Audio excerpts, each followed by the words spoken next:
Alrighty, ladies and gentlemen, and all those in between. Let's give this a test for what I believe to be trial 313. Will it work this time? There's only one way to find out. Test, test, test, test, test, test, test, test, test. I actually need to check this. Please bear with us while we deal with the technical portion of the stream.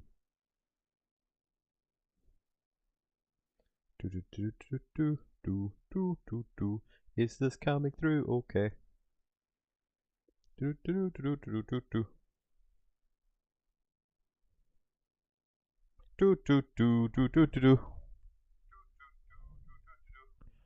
Testing, testing. Is this streaming okay?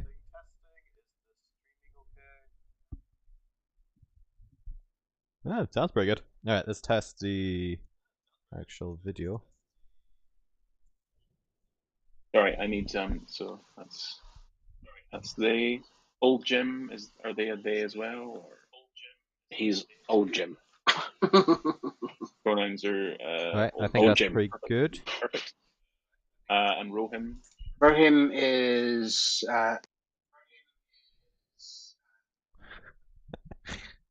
Okay, we can. I think we've done the sound checking now, which is pretty good. Welcome to another test. DM review series.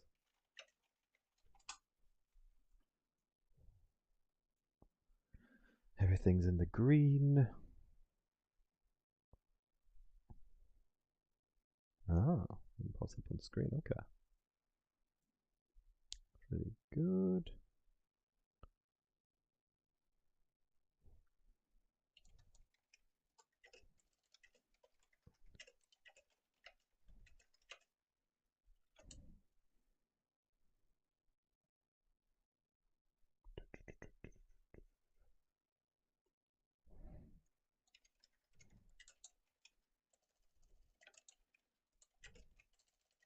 Don't mind me, I'm just setting things up still. This is still the technical portion of the stream.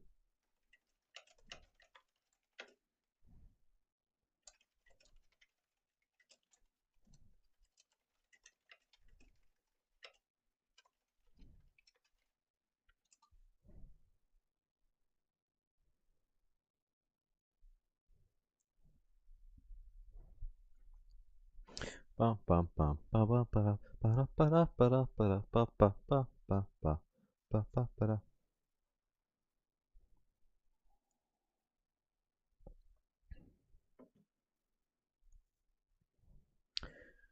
Okay, now in theory, sound's coming through okay on my end, a little bit tinny, but that's because I don't have this hooked up. And that's because the wire isn't actually long enough in order not to choke me, so next investment is a longer cable.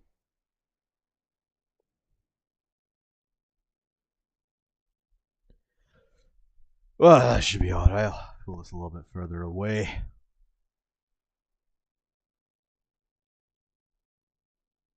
We'll let that play through.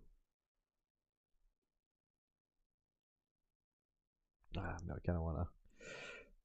Oh, hello. We finally we got somebody on the stream. Alright, I haven't actually connected my microphone for this because the wire isn't actually long enough to get here without complications. Is the audio bearable, or is it worth me actually trying to stretch this wire a little bit good? Is it too tinny though to the point where it gets grating, or it's fine if I'm not stumbling over my words too much?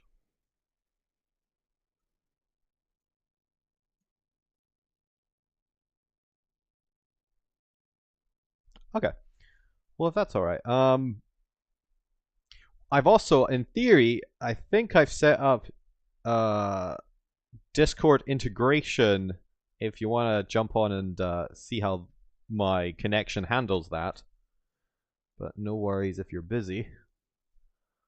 Otherwise, I think for technical test, I think everything is going fine. Everything's in the green.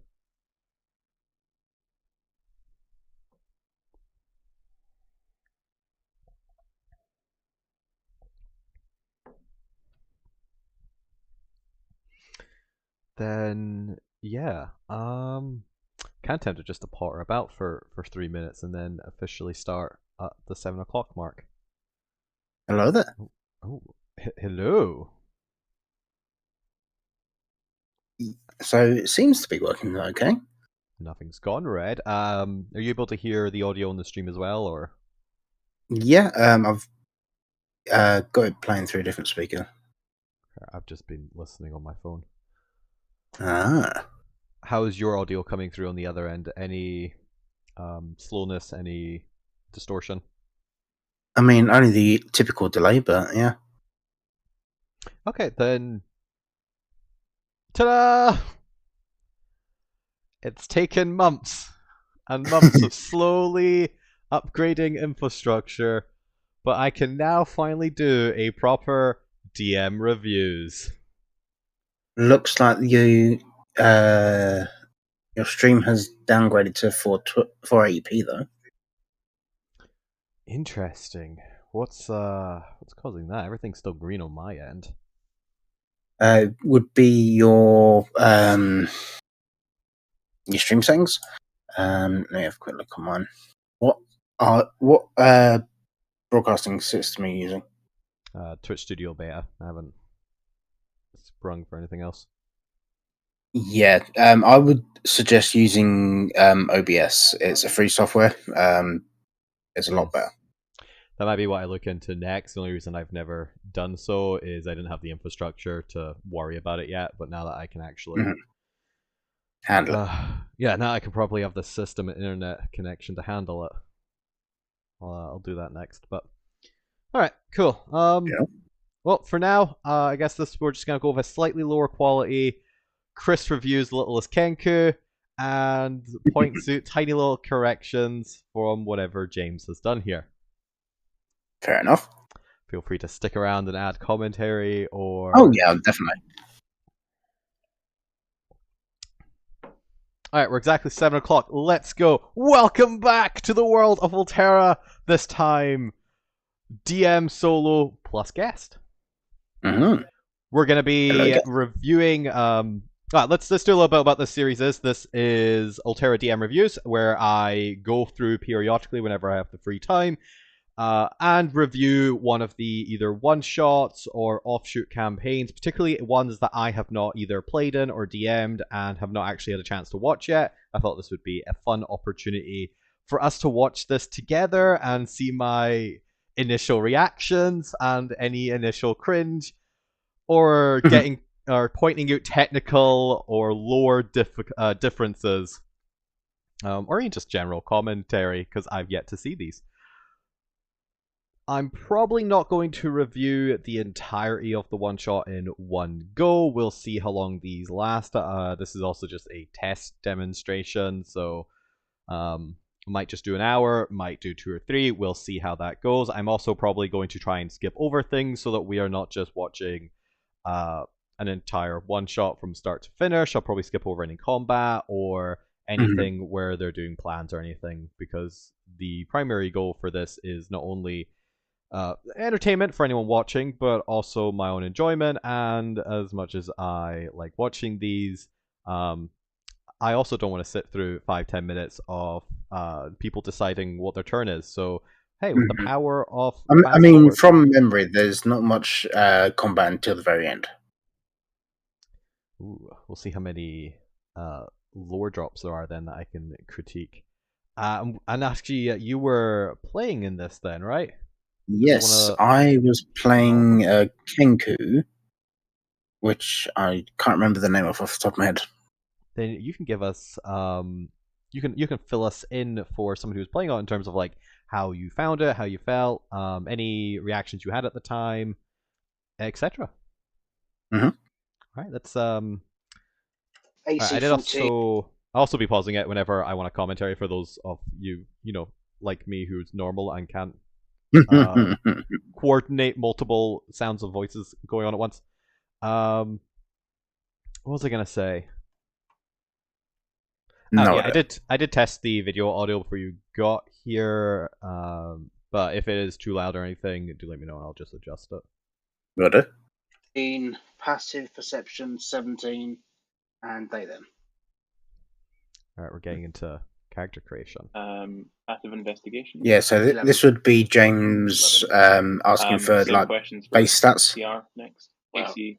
I think I heard 15. like ACs, 15 and passives, 15. and things like that.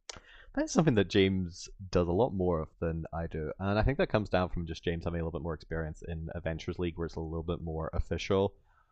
I very rarely ask for like passive investigations or perceptions, and I probably should, but at the same time, I don't know. I'm also a little bit more, or a little less strict when it comes to meta knowledge than James. And I'm more than happy to ask for perception, even though there's no reason to ask for it, just to let the players realize, oh, there might be something. I think I mean, I think the reason James asks for the like your passives is so he can, or they can, they can do their own roles, and instead of like saying, "Oh, what's your passive?" and what roll of perception or anything like that, they can actually just go, "Oh, they rolled. I rolled a 16. Their passive is 17." They would notice this or something like that. Oh, it's 100% for like traps or for like stealth combat or anything like that. I understand why they do it, and it's one of those things of, in theory, I probably could or should do it, but I've also just noticed that the chat isn't disappearing from the screen. So I probably want to thingy. Depends on the chat system that you have. Sometimes they will stay there, sometimes they'll just disappear. The one that I had set up on my OBS would disappear. I think there is a button that does it. I think I've seen that. Let's see if I can quickly find that while. We can clear it for now at least. Mm-hmm. Auto remove messages. Is that it? Should be something like auto remove chat or something like that. 10. Okay, let's give. Has that actually cleared it at least? Still showing there on my screen. Yeah, there. Okay, so in theory that should auto clear after 10 seconds. Hello. Give that. I guess we'll skip that 10 seconds. See what happens.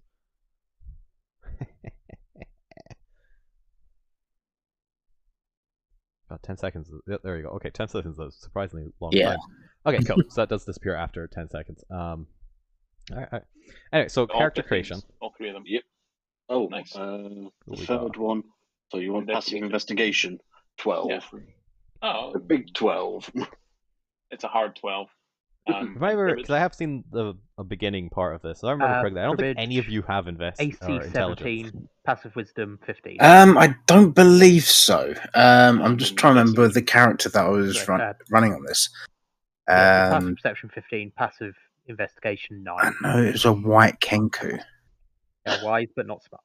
Can't remember what I called may not be smart, but I ain't dumb. Did you send the Roll20 link to Ali? I Rohim. Not. Because I can't. I think you should be able to just pull that because you're GM. Yes. Hex played Roguelock.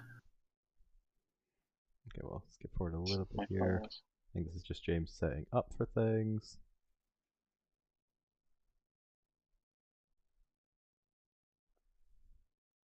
And then copy the thing. I think you could do it through the It is one of the things here. just when they. I think you can probably skip until like the starting screen disappears. Open at the same time. Yeah, I initially just had it here to see what the character creation was. Okay, let's just fast forward. Yourself, your pronouns if you're comfortable, and your character. I'm Ben. Tonight I am playing Rohim, the albino Kenku Hexblade Rogue. Their pronouns are they, them. Perfect, I'm Bally. Hi there. Today I'm playing Cribbage the Wise, or Cribbage for short. What is Ali in these names? Yeah, this is where what was it? The every 2 snakes or something like that. Oh my god! I just saw the spelling for any audience watching this in the Cribbage. future. Just unfortunately, I have no idea how to get this less blurry. This is the least blurry so you get the actual video, but you get the rough idea of how horribly that's spelled. It's cribbage, yeah. Okay. What did he say? What did they say they were? The They grung are druid, grung. whose pronouns are they, them. My pronouns are he, they. Grind Kenku. Perfect. And TR. Hey, I'm TR. I'm playing old Jim LaCroix, the second worst rogue in the town. Pronouns are old Jim, and it's hot as shit in my flat, so I'm not having the camera on. That's For fair. reasons. Yeah. That's fair. So, the three of you. So Neil was showing on this, but he wasn't actually playing. Yeah, I was gonna ask if I've I missed don't- Neil there or. So I don't know why they popped onto the chat, but they do disappear after like about 10 minutes. Maybe they just want to listen to you, or it was a technical glitch. Okay. I mean, What they have the stream at the same time. class was Ali? It was a grung. Sorcerer, I believe. Okay, so we got what? Kenku Warlock, grung sorcerer, and what did TR say? He is a rogue. Did he say what race they were? Human, I believe old Jim was. Yeah, that makes sense. Interesting. Fascinating to know where this is actually set, 'cause I have no idea about any of the lore here. Well, you were traveling with a fourth companion. Come on, James, give us A the. young Kenku by the name of Colin Crowstar. And they are off. James has such an obsession with the star moniker. Yeah. Crow Star. I can't wait to see where this is going. Distracted by. I think this is when TR decided to make their characters like related to Black Star. No, because I'm pretty sure this is the second in the series of the, or at least the Tales I haven't played. The other one is the Black Sands, which I already watched before I got this idea to review. And it's actually where I got this idea to review them, is because I kept pausing every like 10 minutes to put comments into the Discord chat. I was like, if I'm gonna do this, I might as well just stream it. It'll just be more efficient, and also I need to pad out the actual channel with things other than the Friday show. I'm supposed to be doing Tuesday, but until recently I've not had the chance to. But hey, it's Tuesday. I did it. Yay. Let's see how consistent I can be. Because yeah, it was Horatio Blackstar from the Black Sands one previous to this. I still really like that character. I think that's I'm fine with that being a contributing factor to the Blackstar lore. Even if it's an alt world, that's still quite funny to me. Oh yeah. Also, this scene I set up to be a theatre of the mind scene, so it was just pilling up the cameras and the actual roll segment of the Roll20. Yeah, one of the things that would be really cool to do in the future that we can't do just now, because I don't have the art skills yet or the money to pay for artists, is to get some form of like background or template frame for each of the various realms, or at least the popular realms. And I think that would add to the theater of the mind if there's this either background frame that is unique to each of the realms to give the general vibe of them. But I need to get work more on digital landscaping in a semi-cartoonish art style. Fair.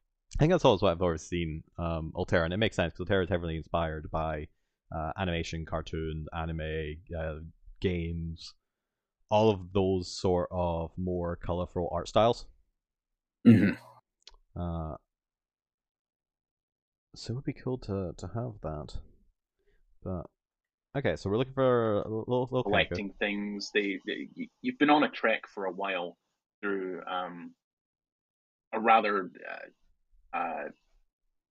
swampy, marshy, jungly sort of area to try and get to obviously your next mission. You being adventurers and all, of course, you're on your way to your next adventure. Whatever. Okay, so I notice James doesn't mention any location names, so I'm assuming this is No, Yeah, I don't believe that they actually gave a area. Which makes sense. Probably because they didn't have anywhere in mind. I'll be curious to see if anything like slips up where, or they make any comments where it's hinted at as they have like an idea in their head of where it could be. But most likely, I assume that I James didn't think have they like a had, location in yeah, mind. I think they had a sort of location, because I think the like royal-ish people, I think they do have a title, so I can't remember off the top of my head though. It was a while back. Okay, we'll see what they get to. I'm trying to think where. See, Swampy Train is such a generic train type that most realms will have something of that variety. And since PCs can pretty much play whatever they want, and we just hand wave it as even if they're not from this realm, they're one of like the unique realm travelers that have ended up here or migrate here as a small family. So you can always easily justify because there has been migrational travel in Alterra at this stage. In the you guys generally play on the 7th generation of the world or the 7th Right. era. Because I have a rough timeline for the Cosmos, where the first couple of generations is to do with the Prime Wars and all of that before you get built stability, and then you get a couple. Generally, every era is indicated by some mass apocalypse or some mass event that switches the era. And that's just because, for some reason, Alterra likes to do something big every 1,000 years as a plot hook. Or at least big enough to justify the transitional shift. Generally, it comes with empires being destroyed or something.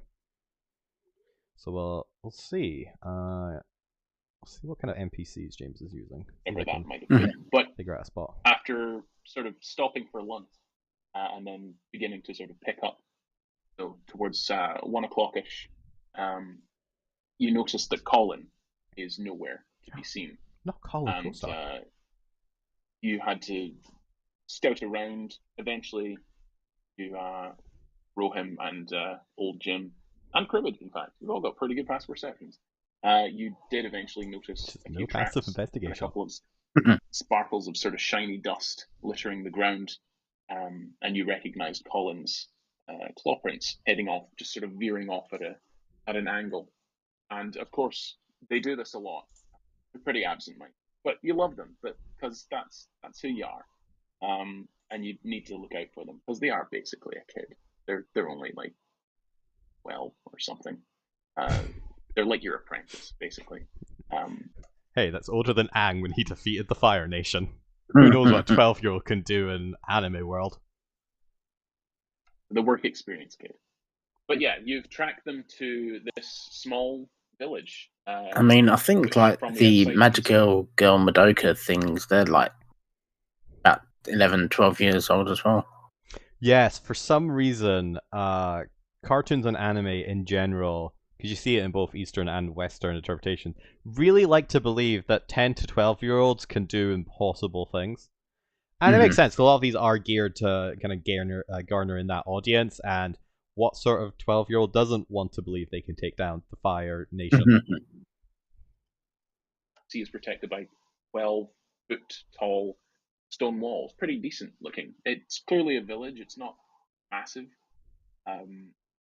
Trees sort of surround it on all sides, and the sort of swampy air is quite fetid. But as you get closer to the city walls, it's like a refreshing sort of breeze is constantly blowing through the place and out the sort of gates. And you can see near at hand there are a couple of guards on the gate posts and on the walls. The sound of usual sort of village life is emanating from behind the walls.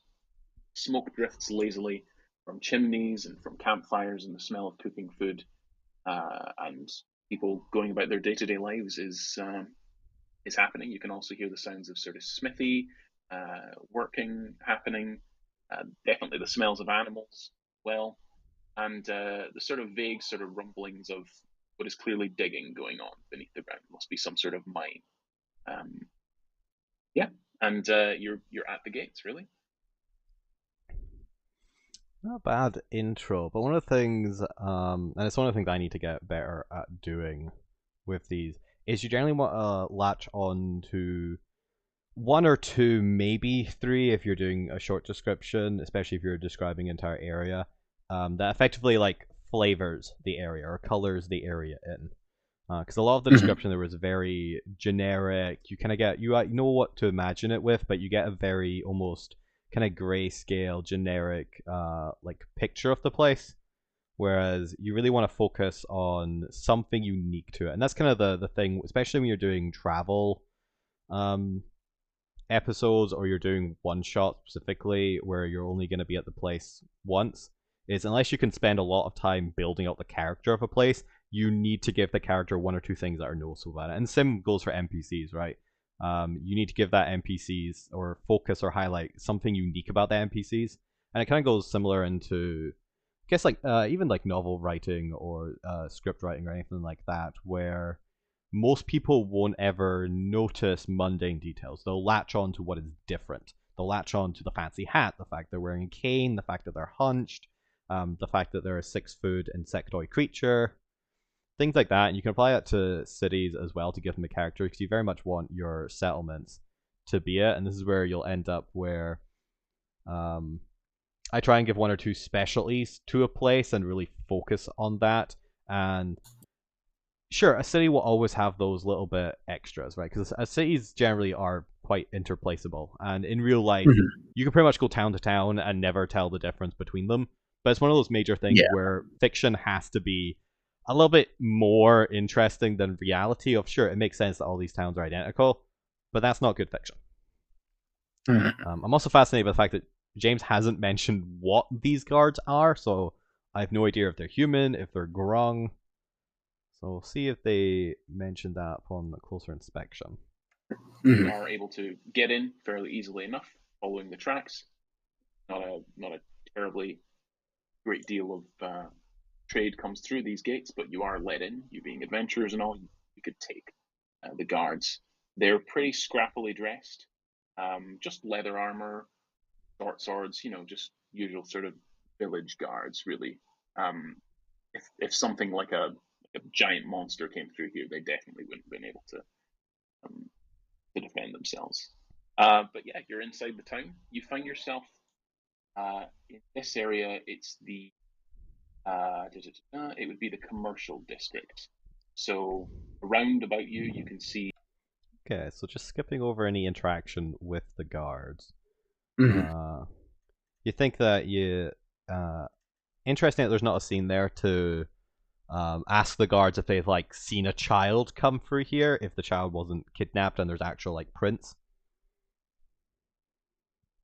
Still don't know what this guard is. I'm trying to figure out like where. I mean, I don't think we find out more about Colin being in the area until actually get into the city. Oh yeah, but that's a DM narrative choice. You can see here James is kind of speeding you through it, and that's fine if that's where the story is. You want to put the players where the story is. But hey, this is DM reviews critique, and it's not even necessarily a critique. It was more just an observation of. I'm trying to see where James is going with this. Seems I can like foreshadow for myself what the story is. The local trade is happening. The largest building in this area is the Tavern Inn, which you can see on a pole sticking out from the area is a sign that's got a leaky bucket on it, and you can see it's called the Bucket's Bottom. Other areas of interest might include the sundry shop, general store nearby, and a butcher's shop, and a couple of paths leading off to other parts of the town. Slightly raised in towards the center of the village, you can make out a much larger sort of townhouse. Against the back of the village. There is a small wall surrounding the base of that, but it definitely seems to be like either the burgomaster's house or the town manor, that sort of thing. But yeah, you are in the commercial at present. Okay, so we're transitioning over to the player interaction now. I might actually, because I think there's another one after this, because I believe there was 3 that James has done that I've not seen 2 of. Curious if I can actually think, yeah. but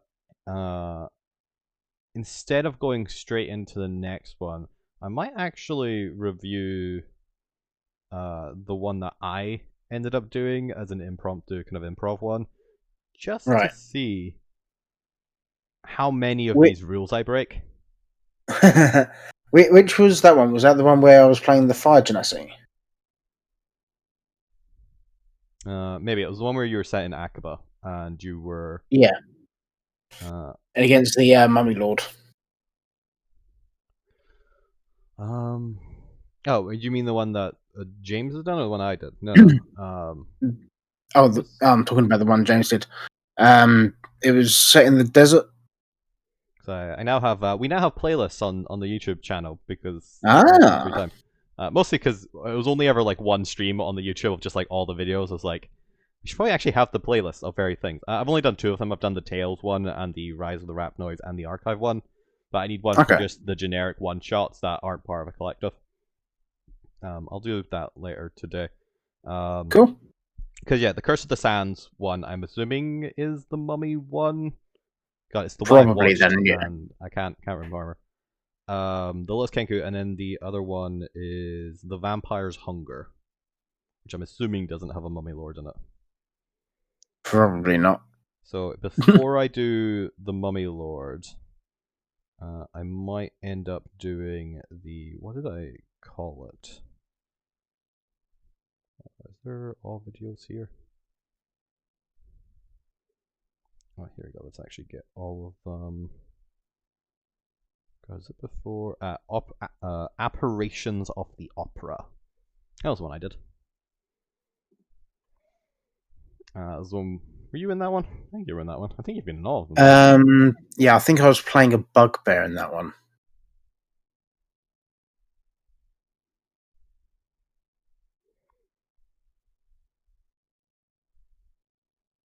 Because it was that the one where the thing exploded and nearly took out my character? Yeah, the cursed mask, effectively. Yeah. Yeah, so might do that. We'll do DM reviews themselves, and especially because that one, that's the problem when you're improving an entire one shot, is your mind is so focused on the actual like putting down the tracks in front of you that you end up missing a lot of the polish to it, and it's one of those cost benefit things where I only have so much time in my day with a full-time job to put in the track ahead of time. Yeah. Especially when you want to do a more open-ended, and especially what I do, where I do a lot of, I have a general idea, but ultimately the story can go in so many different directions because I focus on where the players want to go, and just end up going wherever story they discover, because I also really enjoy it. It's one of my funnest parts about DMing is almost channeling the player's story through myself into whatever Alterra already exists within just existence, and not knowing where it's going to go. So I'm very, but I guess it's kind of similar to writing, where you're either like you just write as you go. I think it's what a hedge writer or something. I don't know. There's a term that's the opposite of the architect, where you don't plan anything, you just write. You don't know where the story's going to go. You just let the story take you there. And then you have architects who actually like plan out and structure what the story is and all that. I'm very much the former. But so it means I'm not generally as polished as I probably could be.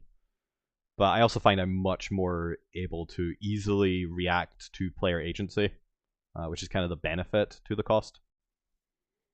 So, but I'd be curious to see in hindsight, especially when your mind is so focused, if you take a step back and actually watch it afterwards, how many mistakes, how many just like standard mistakes you make when you're not thinking about it, or not mistakes, but like not as polished as it could be. We're only 15 minutes in, and we're like half an hour through. 2 minutes of commentary for a minute of video. Let's go. Going to an 8-hour series. And you've lost sight of the footprint, obviously, now as it gets into sort of Okay, well I was about to ask.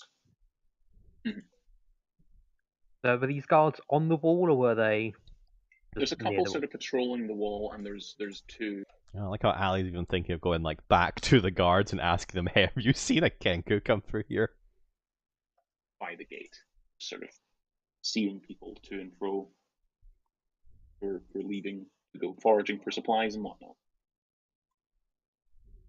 What would you like to do? Where would you like to go to investigate where to find your party member?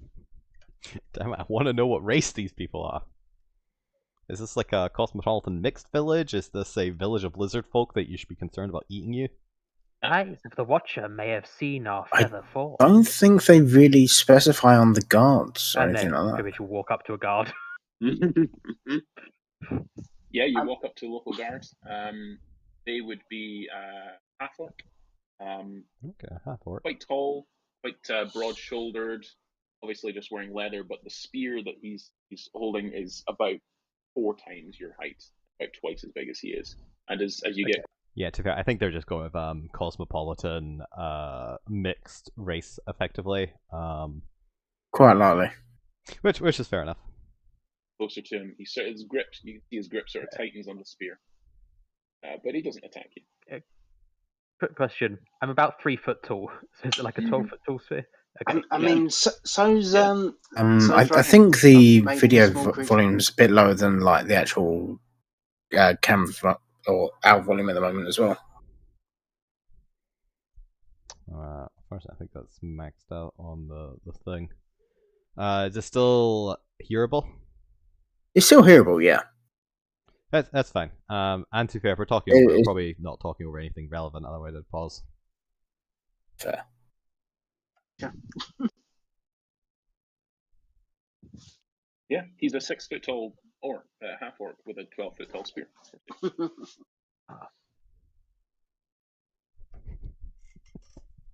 Can still hear Ali's goddamn breath. Oh, you guys, and to be fair, it's only Ali and Neil that are breathing into their mics. Our companion Shadow has gone missing. It's a problem with seen it pass? like a headset mic. I'd say gesturing at Rohim. Yeah. Roasting, list of Rohim future cocked updates. his head. It's just like, that's racist. I mean, birds of a feather, as we've always said. I mean, just because we're both Kenku doesn't mean we're related. But you are his uncle. You're looking for a Kenku, Yeah, black Kenku. black Kenku. Why you got to be black now? Because he's black. Oh, right. Maybe. Someone. There must be There's a bunch of local guards. I've not seen one personally. Oi, Reg. The goblin guard. Yeah. Seen a black Kenku come through the gates. How long ago? Couple of hours, maybe. Hours. I swear James's volume is getting quieter there. Yeah. When the sun Really Wait. flexing their voice acting experience. When they try to do like sound effects or anything like that, they do go quieter, and their mic doesn't pick them up as well. Fair. I probably should be watching it more on the screen, so I'm actually facing towards the camera. I don't know. You can all see my very lovely side profile. I say that I have such a better like on forward profile. I don't know what I'm looking at. I have it on both screens. last Let's go look at the slightly smaller one. Here we go. something enigmatic meaning a few hours ago. Yeah. When the sun was high in the sky. No, we've not seen a Kenku come past. Are they a roguish sort? They could slip past. No, you probably would have noticed them. They do have quite a large staff. Just tangential point. James's face is so emotive when they are voice acting a character. Like you can see they really try and be the character, which I gotta appreciate. Yeah. Gotta give I think it's part of their method is they will embody the role. Oh yeah, unfortunately, it's the trait that makes them both. Once they get more of the technical stuff down, they are a good DM in terms of trying to bring that story to it. But it's also you see it whenever they're a player. they like to listen to themselves talk and roleplay too much, which is fine somewhat when you're the DM and you get 50% of the time to tell the story. Not when you're a player, and I got to split that 50% among like 8 people. But yeah, oh no, not pro. What's the opposite of a critique? Praise where it's due. They do go in for it when they voice act and actually try and bring like the NPCs alive, which is just not a skill that I have. And more importantly, they managed to actually keep a consistent accent for each character, whereas mine's just immediately blend after like 5 seconds. But hey, I can world build quicker, so each to their best strengths. And you are able to improv a lot better than James as well. See, I think I'd recognise the king. They're more of an architect, definitely. Get through this neck in a jungle. I mean, unfortunately for them, actually, because they do normally request, especially whenever they have an idea or want to do something like that, they do request details from me on like the world building and the lore. The problem is that unless it's an area we've explicitly gone to, I don't have notes. That's the problem with being an improv DM is I've never set a campaign in this specific location, James. So currently it's an empty box with just the words like region name, maybe 1 or 2 points about it. I can't give you the details because I don't have them. And even when I do, I'm really bad at fleshing them out, which is why I need to now that the website and the wiki are up there somewhere for the audience don't get to know yet. It's still in beta. Once I finish fleshing out some more technical stuff, which is where my focus will be rather than the content, I need to actually start updating that wiki and transferring my notes into a readable format and digestible format for other people, so that James can just go spend time on the wiki and just go find it for themselves. Because I am so negligent when it comes to giving them details for anything they want to set in. But hey, well, we're making progress. he's got a large staff. He has a squirrel companion. Has like a little ruffle on his head. Did you guys make this NPC, or why do we know there's a squirrel? I don't remember being described initially. I don't know. I can't remember where the squirrel came into it. Interesting. And it was never mentioned again. Okay, so was that just you like improvising character points to this NPC, which is pretty fun. Oh, I was just curious if you guys have made this NPC or not, because I don't remember James mentioning a squirrel. Fair enough. Okay, squirrel, just a figment of your imagination. Whenever I look at the young lad, I see a squirrel. Do you guys not see that squirrel? It could have been where James made a Hero Forge picture of it, and it had like a little squirrel on the face as well. Oh yeah, I do think they did that. Okay, that's a good like note of detail that you remembered that then. If I'm just looking at the image. But like I say, it was never mentioned again. Not ringing any bells. I'm sorry, mate. Maybe try one of the maybe the inn or general store. Guy behind the counter there. So Bollock the gnome. He runs the sundry shop. Yeah, sure. That's the NPC laughing at that joke. Sure it is, James. So is it just called just a load of bollocks, or? No, it's just Bollock's goods. Good bollocks. Well, what's this? Oh, hello, new viewer who definitely is a new viewer, and I don't know. Yeah. Welcome to the stream. Yeah. Before we go, I will just say, what shines around here? God, Ellie, you're a grung, not a Kenku. Why do you care about shiny things? Spooky Neil, for those just joining for the first time, this is where we just critique James' one shots. That's the gist of this. And that's the point. Is there anything shining? Oh, there we go. You're okay. This guy's spear is really. So shiny. with James, with Cribbage, even sorry, they one of the character things is they will talk in weird metaphors. It's like there's a race in Star Trek. They will talk in metaphors in about old like things that happened. Okay.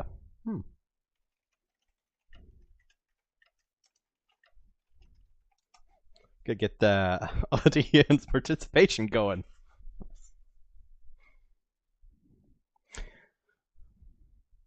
Still have no idea where this could possibly be set other than a village in a jungle. Well, try Yeah, I've no idea. So, tell you what, roll perception checks. Why not? Okay. I'm just going to quickly nip away and get a drink. See if you can see particularly shiny thing. I'm just, as they're doing this, going to climb the nearest building and just take a look over to get a better view. Yeah, there's a set of stairs actually leading up to the sort of gate tower. You could head up there. There's no way to sort of climb unless you were physically hauling yourself up a sheer. I'm physically hauling myself up. Okay. Yeah, that would be a strength check. I have a climbing speed. Yeah. Oh, do you? Perfect. Yep. Then you just skitter up in an unnatural way. Yeah, the no perception for the guard actually. +1. He didn't see it. He's too focused on the. I believe they may have been a thief rogue if they've got climbing speed. No, it's literally the sun shines. Yes, the sun does shine, but like It's your a riddle. Yeah, so he's contemplating this riddle that Cribbage has posted. It's like a riddle, but it's not. Meanwhile, old Jim, you get her up. Tell you what, you can roll again because I'll say with your vantage point you would have advantage. Is this only because James has locked something behind this row? Curious to see how important this roll is. From where you are, Rohim, you don't notice anything that's particularly shiny apart from the spear, sunlight. There's like a brass bell tower at the top of the manor house. That's kind of shiny, but it's only when the light is reflecting off it. There are a few sort of shiny objects that are like a couple of copper that are in a well nearby. So only cribbage, only you see. There's actually quite a fair bit of shiny buckles, and shiny. It's almost like so as you stare up at this guard here, you notice that around about his temple, there's almost like a tattoo that sort of extends down his neck and into his hairline. And as you glance around, you notice there's also one on the goblin guard as well. So a similar sort of design, but it looks almost like it's as if Seven of Nine's eye tattoo thing was eye goggle thing was a tattoo. Okay. Yeah, like a Mike Tyson tattoo, but sort of almost sprinkled with arcanite dust, which you are aware. Arcanite is used in tattoos to convey magical effects. I was very tempted, or very nearly took that as my uncommon. Could have been good. The real shine comes from yourselves. Thank you. I do my best. Do my best. Yeah, I polish it every morning.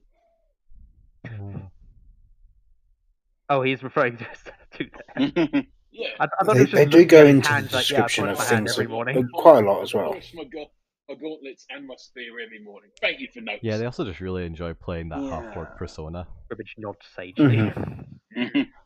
To be honest, I was meaning more like shiny objects, like coins, jewels, none that bits you of can see. Glass, mirrors. He's asking the guy. Oh. No, we don't believe in mirrors here. As if there was ever a red flag in a mystical world with vampires. Yeah. Okay. Cool story. Cribbage, where the hell's old Jim gone? I scramble back down the side. Oh, he's doing I can't his see him. climbing thing again. just because you can't fly, I mean you can't be jealous. Look, Like this we have is a Let's dual go. chats. that's a very sore subject, and you know this. I do. I'm just walking towards. God, good bollocks. Yeah. All So yeah. So there is as you get closer into the sort of commercial district market square, you see the sundry shop is called Bollock's Goods. Balick. Bollock's Goods. The butcher shop is Nard's Meat Shop, and across the way is probably the biggest, the most sprawling building. Does it have a name? Is called the Bucket's Bottom, and Really got a theme going on here, huh? general store as well. Yeah, that's what it's called. Yeah, so you are heading to the sundry shop. Right? Yep. Yeah, as you enter into this fairly small, kind of cramped, but very thin and very tall sort of room. You see the entire sort of shelvings. They're all. It's like an old sort of apothecary. Like there's different types of tea. There's different seeds. Over on this side, there's different sort of scented soaps and lotions and potions and all that sort of thing. And so as you enter, it's almost like whenever you enter a pet store, it's like there's a weird sort of wash of smell that you immediately get of different kinds of herbs, different kinds of spices, and different foods. That sort of proteinaceous, kind of earthy aroma. No, we on do one get the idea. side It does go combining for with just a the little bit too long. quite potent, oceany smell coming from this side. So it's sort of Like, unless this is a difficult to prominent breathe in area, here. Very if sort they're of gonna walk close in, as well. ask a couple And you see questions and behind the leave. counter, there's Basically, yeah. this one. So he is you do see a bald gnome, massive glasses, and a sort of skull cap that's sort of pushed back. I'm fascinated to know why this small little village out in the middle of nowhere is so cosmopolitan. Wipes sweat from his brow as he pulls it back. You can see him. He's sort of polishing what looks to be an old goblet, and sort of bites into the corner of it, nods, scribbles something on a bit of paper, puts it to one side, begins scribbling notes. As you enter, you hear a tinkling of a bell, and he looks up and says, welcome. Welcome to Bollock's Goods. What can I do for you? Now, I will nod to the cup he was just inspecting. Say, yes, sustenance can come from the strangest places. You know, the entertainment of this episode is Yeah, just has- James' face when they're doing Sale NPCs. very soon. It is a magical cup. It can create various liquids and fluids and potions, if that is something you so desire. unfortunately, at the moment, I think the only thing we're bothered about conjuring is another Kenku. You know, like this one here, but small and black, but with a big stick. I'm afraid I cannot conjure any such creature, but I did see one. They passed through rather recently. Just around lunchtime, it would have been. Did you see which way he headed? I don't know which way they headed, but they did buy my entire stock of sunflower seeds. The three of you would be aware that Colin has a particular love of the taste of sunflower seeds. You They're addictive. I know maybe it. you enjoy them, Sunflower maybe seeds, not. man. But, Alterra's biggest they seem scourge. to just be constantly on the lookout for them. I'm assuming we did trust them with some money. Yeah. So you would all have. I mean, you're level 5 adventurers. You didn't, but you suddenly realize your pocket coin pouches are a little bit lighter than they were previously. Take 500 gold. That would have been a good plot hook, but Actually, 500 gold plus roll me a D. I guess it depends on if Colin was deliberately trying to leave or not. Okay. 500 plus a D100.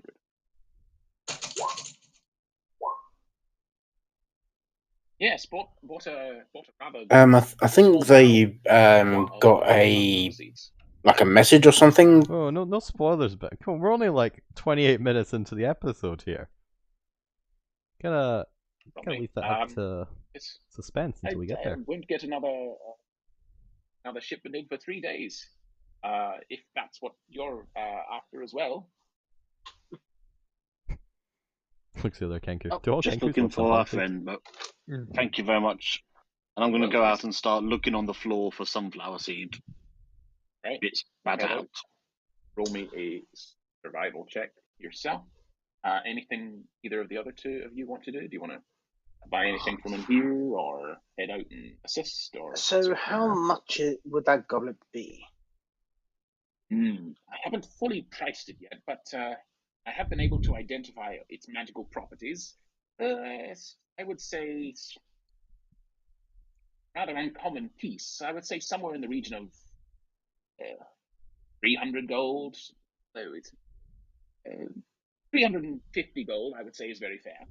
400. That's my Okay. last offer. Do you have any other magical items in stock, or is that the only one? Yes, I do indeed.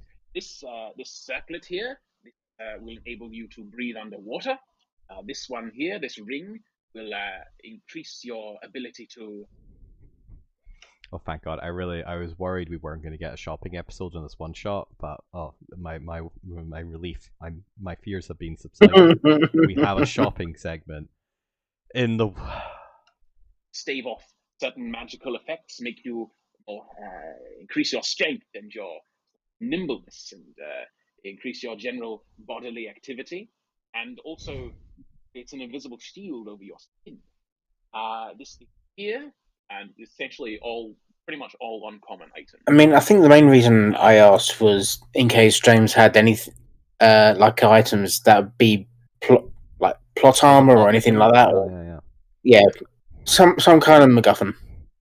No, yeah, that would be the sensible approach to this. But unfortunately, they've yet to realize that they come from a school of DMing that is the players are responsible for their own story, and if the players go into a shop and ask what's in the shop, you tell them, because that's what Adventure League and that's what a lot of kind of guess traditional DMing styles do.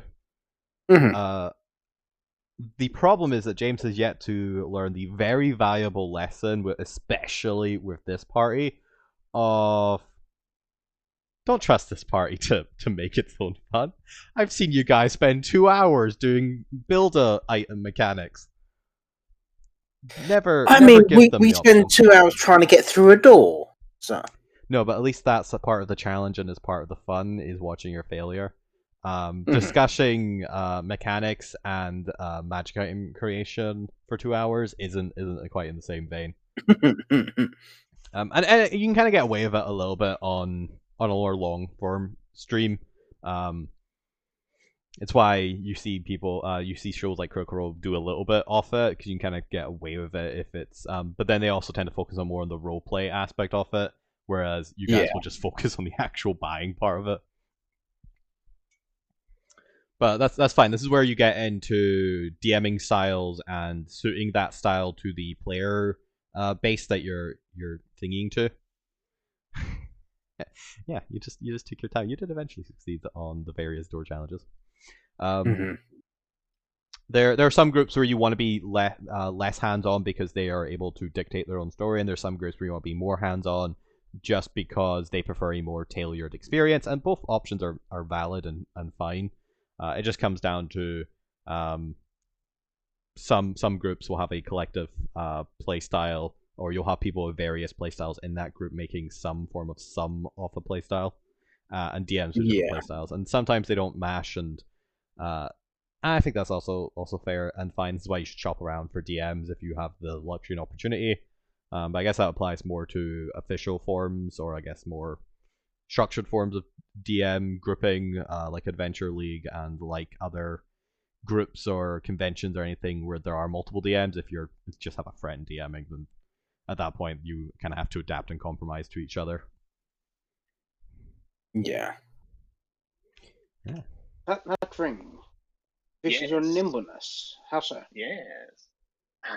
It's magic.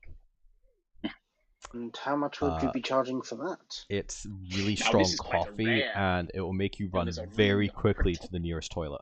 So I would say this would be closer to. Well, I don't remember if we actually bought anything from the we could shop, do it so for you probably. some money and some magical items. I notice you have a rather fine bag there. And this is my. Here's quite a literal one. I can offer you 500. I'm afraid I could not. Such a small amount. I would be. I would. How about 500 and a favor? 500 and a favor. You may never come back to this town. And the bag. So, what about any? Hey, look, Spooky Neil. Do you have any potions? You did a comment on the video. Let's have a look at that again. This, a favor. What about any potion? Do you have any potions? I was trusting you, Spooky Neil, to be a loyal viewer that shows up to every video. Common potions, a wall of uncommon potions, and there are 2 rare healing potions. So pretty much in the healing potions. Now we're getting into the money. Never have too many of those. Common or uncommon potion, and I'll take them all. 2 rare healing potions. Just give me your strongest potion seller. Let's go. Put some coffee and some rum in there. Let's go. On the sort of doorstep. But they're just sort of scattered. They were clearly guzzled, and then the rest went in the beak, and they headed off. Right, that's no help. But they definitely were here, you reckon? With that description and with the sunflower seeds, you reckon they're probably still in the village. It was somewhere close-ish. At least we have a better time now. It's true. I'll walk back in the shop. Have you 2 finished? Nearly. At this point, he's closing the lid on the ring box and storing it back. It's not like dropping seeds, so it doesn't sound like they're kidnapped. Could I get 3 standard healing potions? Yes, of course. Those will be 3 of them. 180 gold, 60 gold a piece. 180 gold piece. Although if you were to buy another, I could probably decrease. The shopkeeper really loves to haggle. Yep, for yours. Yep. And thank you very much. Anything else I can do for you? We do have potions of climbing, potions of flying. That one may look empty. Yeah, you should have shown up pre-session. So he sort of raises one eyebrow. With your perception, he's not got a poker face. He's used to dealing with simple village folk. I warn you, this guy's just scamming simple village folk who don't have money. It may cause. Starting to question the morality of this guy. Just gesture at the fact that Rohim already has wings. Yeah, Bollock also stares at Cribbage. Cribbage will nod sagely and just walk away. Is this for a potion of flying? We don't always understand what he means, but I suppose there technically are benefits to having a flying potion than wings, such as the hover I've had ability. a few dealings with Grung over the years, but yes, they're not all there. In my experience, anyway. No, I'm just glad he's currently sober. Mhm. I mean, it gets a lot more cryptic when he's got a drink inside him. Don't we all? Well, my kind friends, if that is all, I should get back to work identifying this. I don't think I've ever set a campaign in. This goblet. Well, that's not technically. Well, I've not set a campaign. We did a one shot at one point in a village of Grung, for the Alterra Back to School campaign that none of you guys have played in. Where they ended up, I think they ended up getting kidnapped by Face and going to Fantasia to for like a Christmas episode, to meet Father Winter. Managed to steal his sleigh off Plane Shift and crashed his sleigh while failing to actually get it to work properly into the realm of Lapis, which is this massive like jungle Cholt-like realm, where there are Grung and something to do with a cat and angry demon sheep. That was a strange session. But I've never. Lapis is one of those areas where I've done like one session in the entire realm, and I have a rough idea for it because it's the one with the weakest boundary between itself and the Abyss realm, which is a material realm in Alterra. But it's also where the Empire or the Imperial demonic legions are for demonoids. So you, very much like Chol, and if because there's been one or two like campaign modules I've actually run, I reflavor them for Alterra. So for example, Prince of the Apocalypse is set in the realm of Jedi. Angry Sheep Teams, man. And Lapis would effectively be the Chult equivalent realm. So it is that area of like mystical magics, and the boundary is also where the boundaries to the chained ethereal space is, where you get a lot of like old god, old tomb stuff kind of leaking in. So you get a lot of demons showing up there, a lot of aberrations, and a lot of like mystical art going on. So it's your classic like mystical jungle setting. Right. I've yet to figure out how I'd reflavor. I'd probably end up doing a campaign or storyline, I guess, centered around like Tarzan or those sort of storylines where you have this weird mix of like civilization on the fringes kind of starting in, and maybe doing a little bit of colonization of the realm, and then just massive mystical jungle and ancient civilizations and strange creatures, because that's ultimately what you want from a setting like that. I'm trying to think how to make it unique, but I'd probably just focus on like one or two of the old tomb, because I don't ever get a chance to really explore one or two of those. It's something I always try and find a way to do, is expand on the old tomb lore a little bit more. All right. Thank you very much. I hope you find them. Yeah, so that'll be all for now. Yeah. Taking three passed over the one to old Jim. No idea whether they deal with it. But as you get close enough to give him the gold, you notice he has. It's quite likely to get like tabbed away from the actual video screen. His lower lip and up. Yeah, probably. His ear. That's it. Really emphasizing these Bollock tattoos. bows, and you head out. You see the sunflower seeds ground. So you do reckon that the story sort of holds up.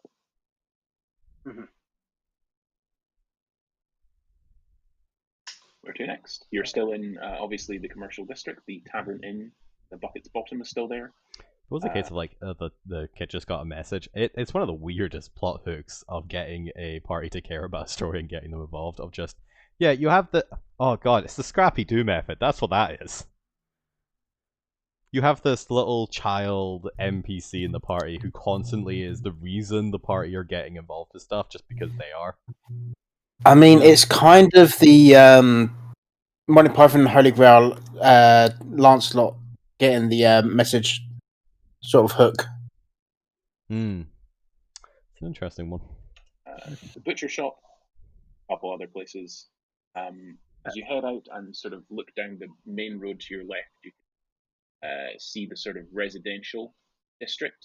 A few single-family homes, small gardens, medium-sized livestock homes, that sort of area. Further up towards the hill, you can make out the sounds of mining coming from that direction as well.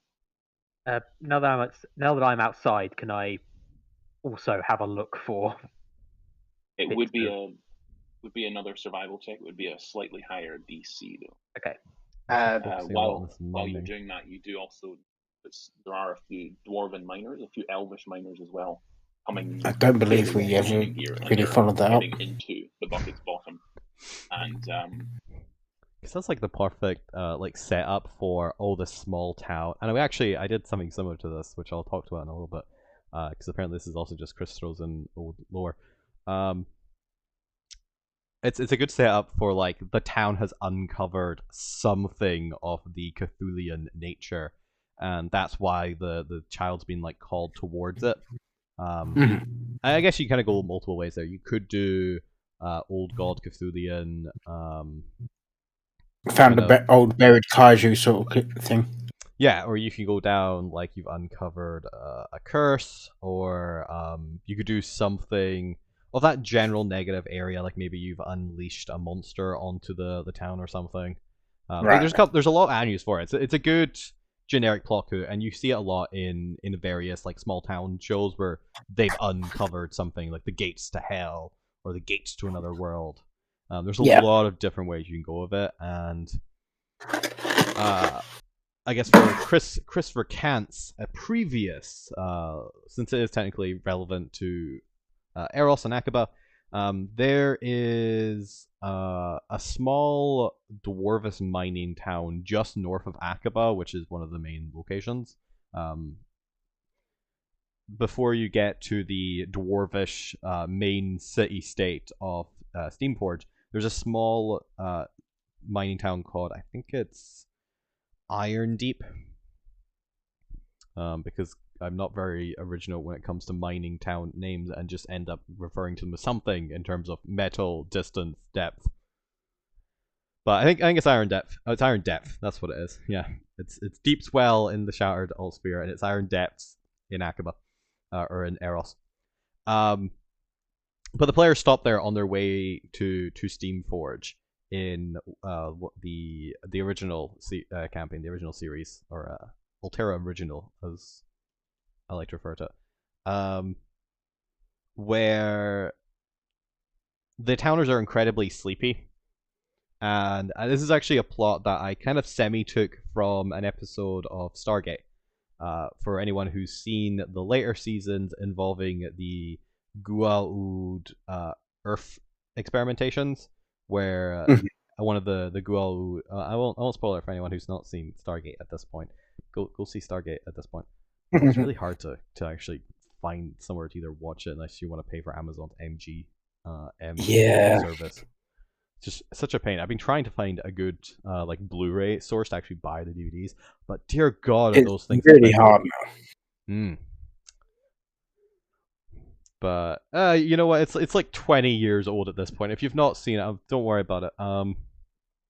But the idea is that they have like semi-formed Gua'uld like parasites in them, but that are only strong enough to take over the host when the host is unconscious. So every time they go to sleep, they wake up and they begin like mining or excavating a crashed ship, and then they go back to their homes, and when they're done at the end of the night and fall asleep. So the townsfolk are never actually sleeping or have this like dead zombified presence to them. And that was kind of what was going on in Iron Depth with the dwarves is, and some like halflings and gnomes that live there. Is every time they fell asleep, this Cthulian presence would instruct them to come in down a certain mine shaft that had been decommissioned and start digging, because there was a temple to an imprisoned Ultumd down there, so an imprisoned elder god. And the party managed to stumble upon this. That's fair. It was a pleasure having you here, Spooky Neil, while you could. Feel free to tune in anytime. And the party went down there and they effectively stopped well, they found a impervious to magic mind flayer who had cast invulnerability on himself, who was effectively orchestrating this to uncover an elder brain. And the party at the time had a anti-magic sword that could slice through magic. So this guy is monologuing and being super cocky, knowing that they can't hurt him for at least a minute. He has a minute to do whatever the hell he wants because he's invulnerable. And so the fighter with the anti-magic sword goes in and just, while they're half monologuing, cuts into them and rolls such a high damage that they just cut off the creature's left arm. And the creature, just completely stunned and shocked by this, looks down and is just... they managed to horrify a mind flayer who felt entirely safe in their presence. And then suddenly everything changed, and they just immediately defeated the mind flayer. I'm also pretty sure he dropped... I can't remember. I think it is concentration. I think he dropped concentration from that because he was just so shocked and surprised by the fact that he suddenly lost an arm when he thought he was impervious. So the party does all that. The problem is the party being, or this particular party was insistent that there was something more going on here, and that's because there was a couple hints that there was something more going on. They'd also detected traces of illusion magic. So they decide to reproc detect magic and discover that the Elder Brain and the Mind Flayer they defeated and everything else in the room of this massive chamber within the temple is all illusion magic. Okay. And they decide to just start poking around, determined not to leave until something happened. And to be fair, we didn't wait too long because they'd successfully figured out that there was, they managed to figure out what I was laying down for them up there. There was something secretly else going on here. And the entire room evaporates, revealing the true mastermind who had set up this little play to disarm the players to thinking that they had succeeded and that they could now leave the town safer than it previously was. And they discovered the imprisoned form of an avatar of the old god. Along with the imprisoned form of an avatar of one of the deities who had previously fought in the Prime Wars and had been imprisoned, effectively doing I can't defeat you, but I can imprison you here with me. And for the last, several generations since the Prime Wars, and these guys are just avatars of the main body, but in every, I guess slight spoilers, but it's not a spoiler because it's one of the major plot points of, an undercurrent plot, is that this god split himself off into many avatars to face the many avatars of this old god, and in each instance of their battles, all of them imprisoned the avatars. So they're locked away in pairs, but this was the first avatar that had been unleashed for both the god and the deity, and for all that time, the elder being had been essentially trying to battle the mental capacity of this deity to try and weaken them to release their mental prison upon the old god's avatars. So the party managed to go in there, and they do kind of unleash the deity from it, and then they have to battle the old god, and then they crash the entire temple down. But I think that is the first ever time in any campaign where we are ever introduced to an avatar of elder control. As well as the avatar of the deity Ryan, the god of heroes. Okay. So it was one of the earlier plots after they'd completed the starting area Aqaba, and they started traveling to the other cities. And the fighter at the time actually decided to start taking levels in cleric to be an apprentice effectively of Ryan, who he'd saved, and kind of created a rapport with. So that's one of the and there's a future plot point involving that for not any of the campaigns, but in some of my written material, which eventually I will finish editing to actually, because I've got dozens of short stories in the first novel that I need to actually edit. Where actually I think this is a plot point. Plot point for one of the future installments is the creature down there wasn't actually killed, and the avatar to Elder Control is slowly gaining more powers to try and gain enough presence of mind to call in agents to try and unbury it.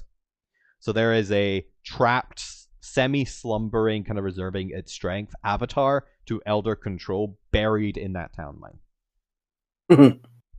So there's a future point to eventually explore upon.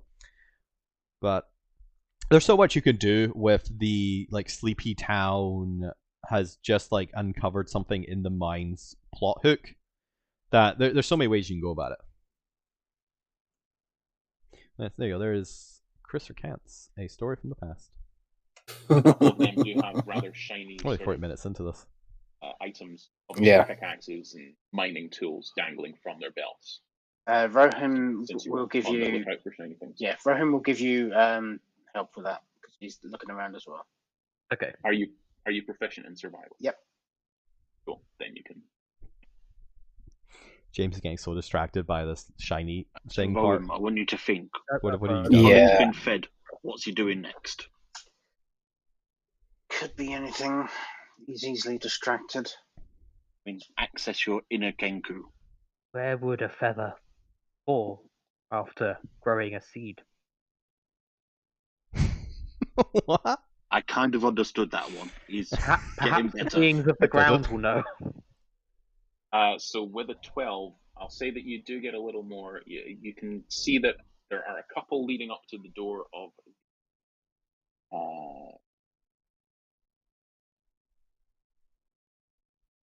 Yeah, there's a couple leading to the meat shop and a couple leading actually to the tavern as well.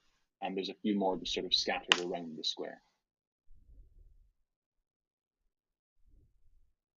Possibly went into the butcher's to get something to eat, and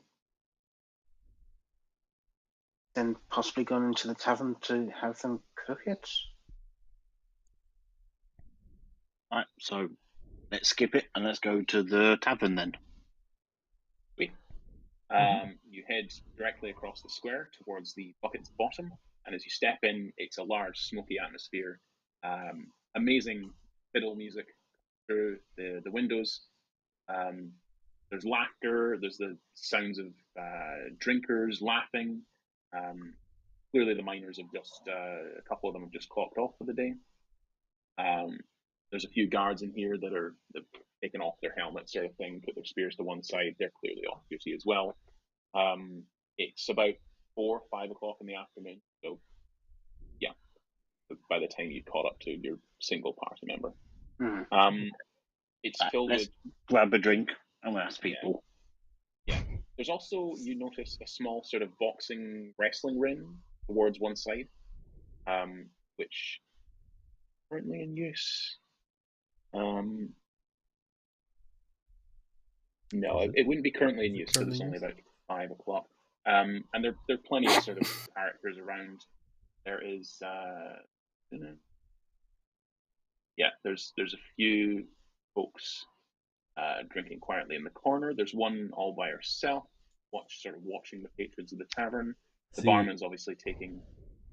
He seems strange. I'm trying to figure out how much is this James is reading from like a pre-made script. Because this is the other thing. I would say quite a lot that they're actually reading thing. Because this is something I noticed when I was running Prince of the Apocalypse.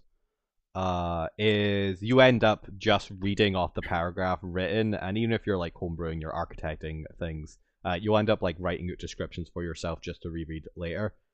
But it's so evidently obvious when they're just reading through a list of like everything in the room. Which isn't bad, and it's a good shortcut when you are wanting to focus on other things. But it's one of those things where you need to get in a habit of if you're exploring and the focus is on the actual like atmosphere, you need to break it up in between action. It's kind of similar with the same theory of writing. Is you don't want to just like do an exposition dump or a description dump. You want to interlace it with action in between it, which is a lot harder to do in a TTRPG where the action is all done by the players because you have no control over that. Yeah. I think like prompting one or two like what people are doing, and then depending on what they're doing, like flesh those relevant parts out would probably be better.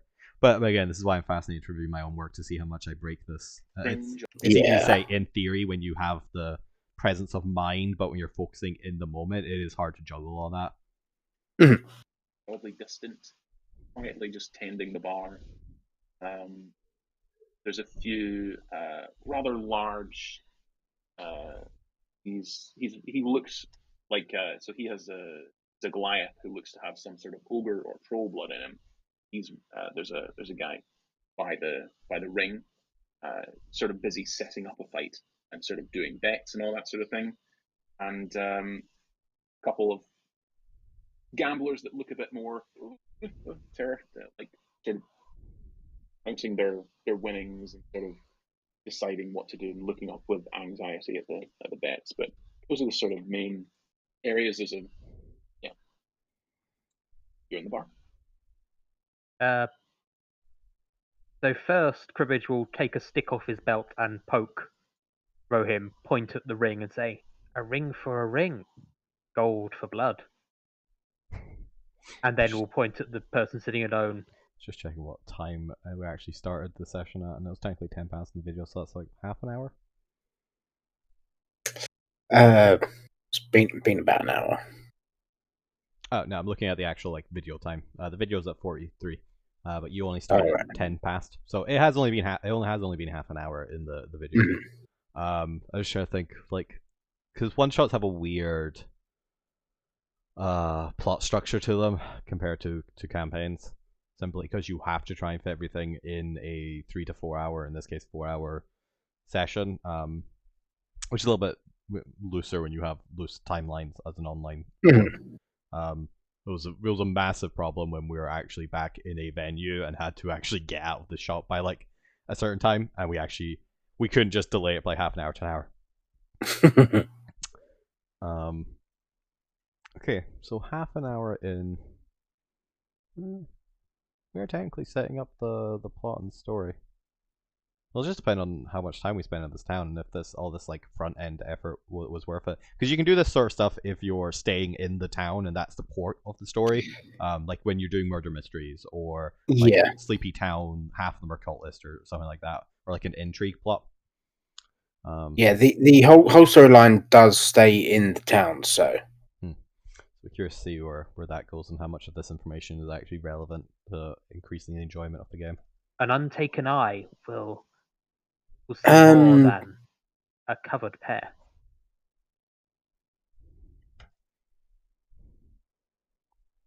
Also, the fact that Ali's just really enjoying trying to do these poetic. Yeah. what would you call them? Like mystique messages, cryptic. Weird metaphors, yeah. I'm going to leave this one. If you've been traveling with Cribbage for a while, you will know he doesn't like it, but if you ask him, he will explain what he means. That's why most of the time they'll just stare at him for like a minute or two, trying to figure out what he means. What level were you guys, by the way? 5. Should I think if James has got like a backup plan for if you cast locate person or locate object on something specific to just the creature.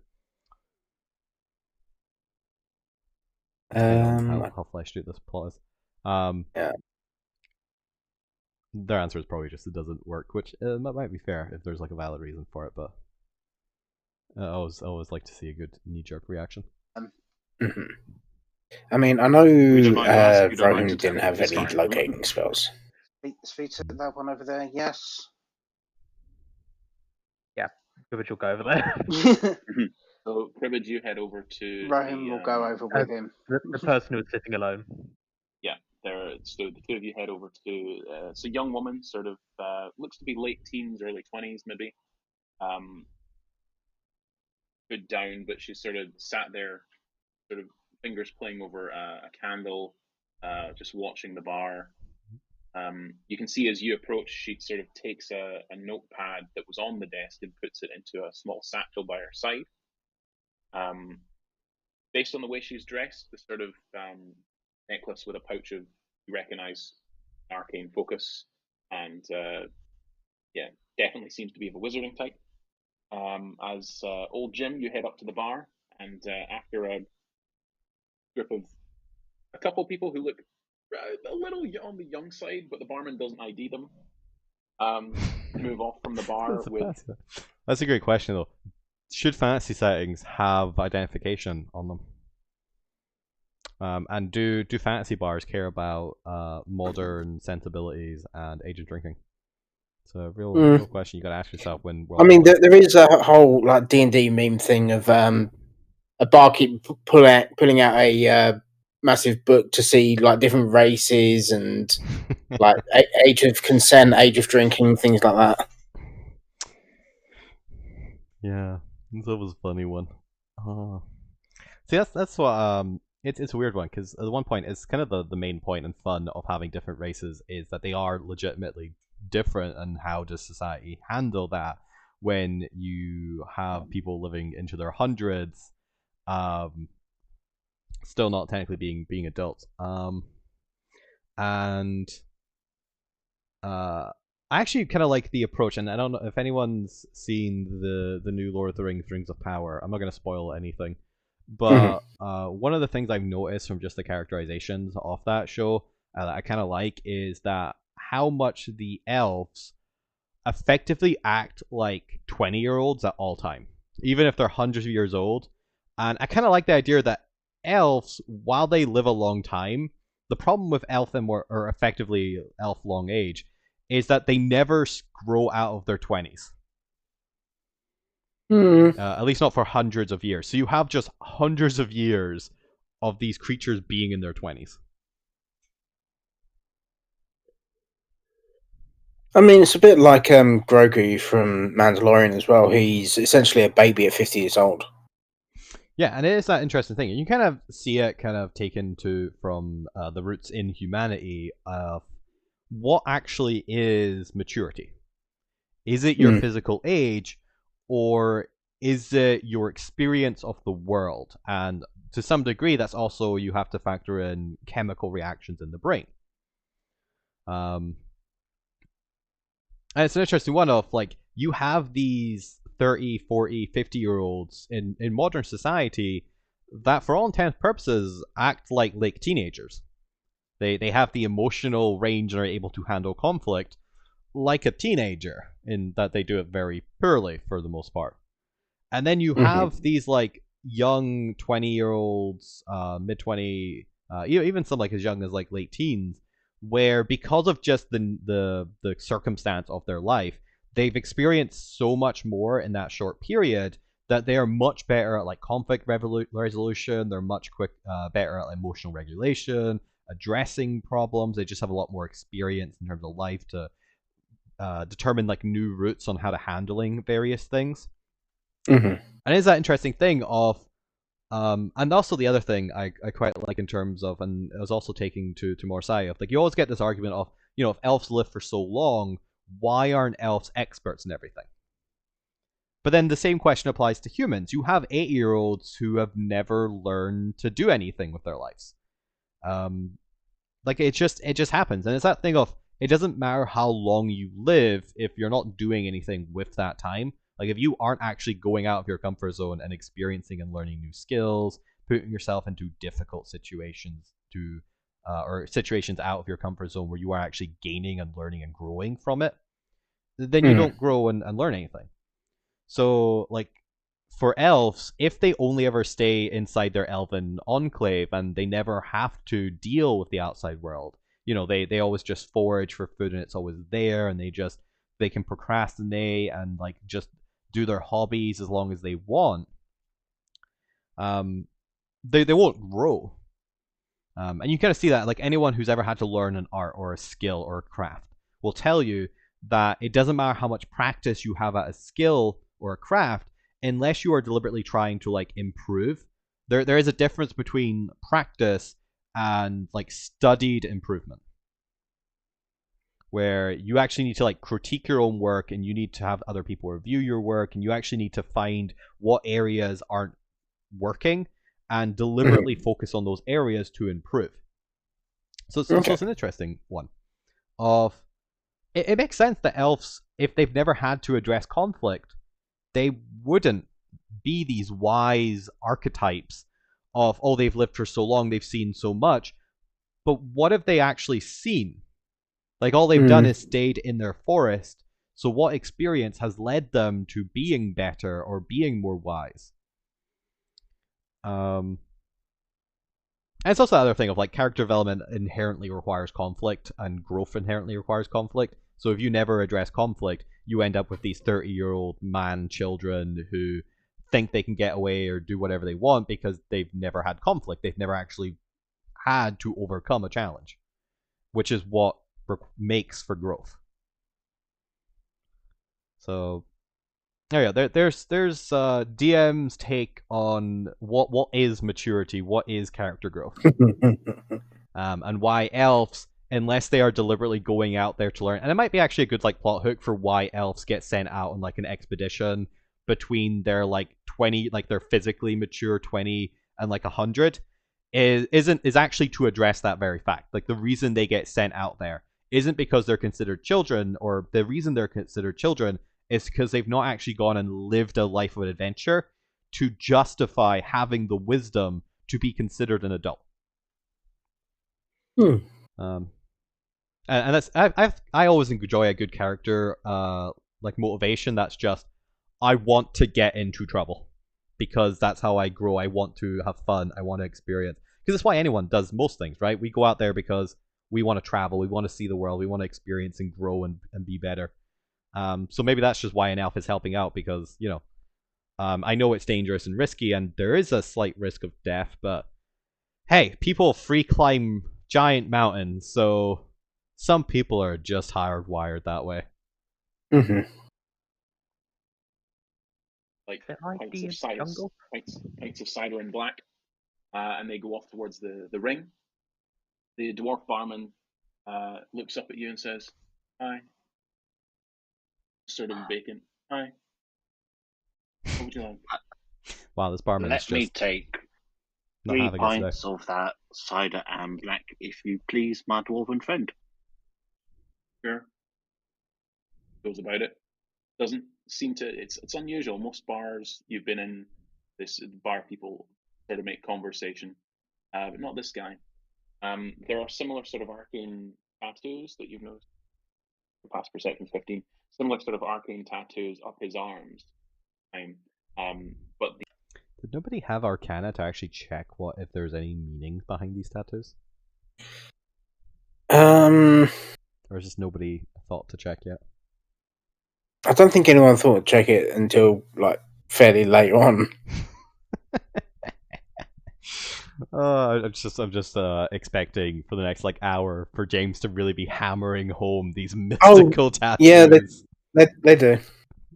and just none of the players got. Yeah, this is Pick where up at this on it. point you just, if you know somebody has arcane, you just call for an Arcana check because the players will never get it. It's that thing where you have to consider the fact that the players aren't their characters, and the characters are probably better and more experienced than their players, Yeah. especially if it's a one shot. they're sort of broken, like they've been sort of scored up, by some sort of creature has broken them, Broken. and they sort of extend up his arms and up the sides of his. So much more extensive than any of the guards, or certainly Pollock had. Um, Sets down the 3 pints in front of you, There's always one. pours a bit of blackcurrant juice Good to into see each one. you're still technically here in spirit, 6 Spooky Neil. copper. Licking my silver. Thanks. Brings back 4 copper. Next. I I'm just feel gonna this guy. About his... This is a hang working at class the bar for a barman, second before I bring that's for the sure. drinks to the boys, and I'm just gonna. Boys. Oh wait, I thought that was a ritual. It's not a ritual. I'm gonna screw it. Detect magic, just to see Detect what's magic. going on. Okay. Just see very quickly. I thought it Yes. was a ritual, but The apparently hurry not check to for try me. and figure out what school of magic this falls into. I know that one well.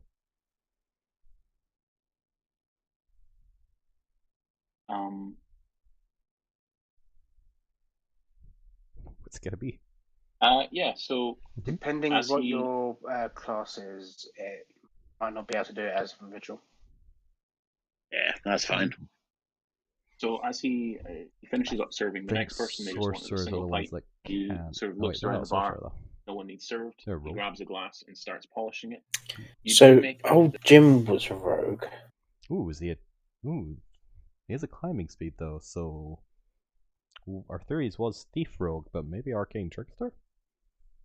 I can't remember off the top of my head. Interesting. To be fair, though, we also never confirmed that they were human. They could be tabaxi. Maybe. Maybe that's where they get the climbing speed from, is their tabaxi arcane trickster. Especially if they've got spells, or they're multiclassed. 5's always an awkward one to multiclass, though. Like, you want 6 ideally if you're doing a decent multiclass or anything higher than that. But 5, you're denied. Like, tier 2 features are so powerful. And you can't even get to like subclasses for 3rd to like kind of justify offsetting it for that wider utility. Yeah. It would have been what, rogue, wizard. Nah, neither one of those. You really want to split. Wizard just doesn't get enough as a 2, and you want that 3rd for rogue because that's where you got your subclass stuff. Like cleric, you can kind of cleric can rogue 1 is always good on like fighter 1 2. Fighter is one of the few things you might go to 2 on and only go to 2 on. But then at that point you might as well go to 3rd. But if you only have 2 levels, then fighter is pretty good. Rogue 1 for the expertise is always good. There's sort of faint lingering Yeah, traces so of magic like Rohim was around the a tattoos, level 4 but if you hexblade warlock, and 1 dip into rogue. Yeah, like that 1 dip into rogue is just so powerful, and there's actually a few classes where that 1 dip is so good.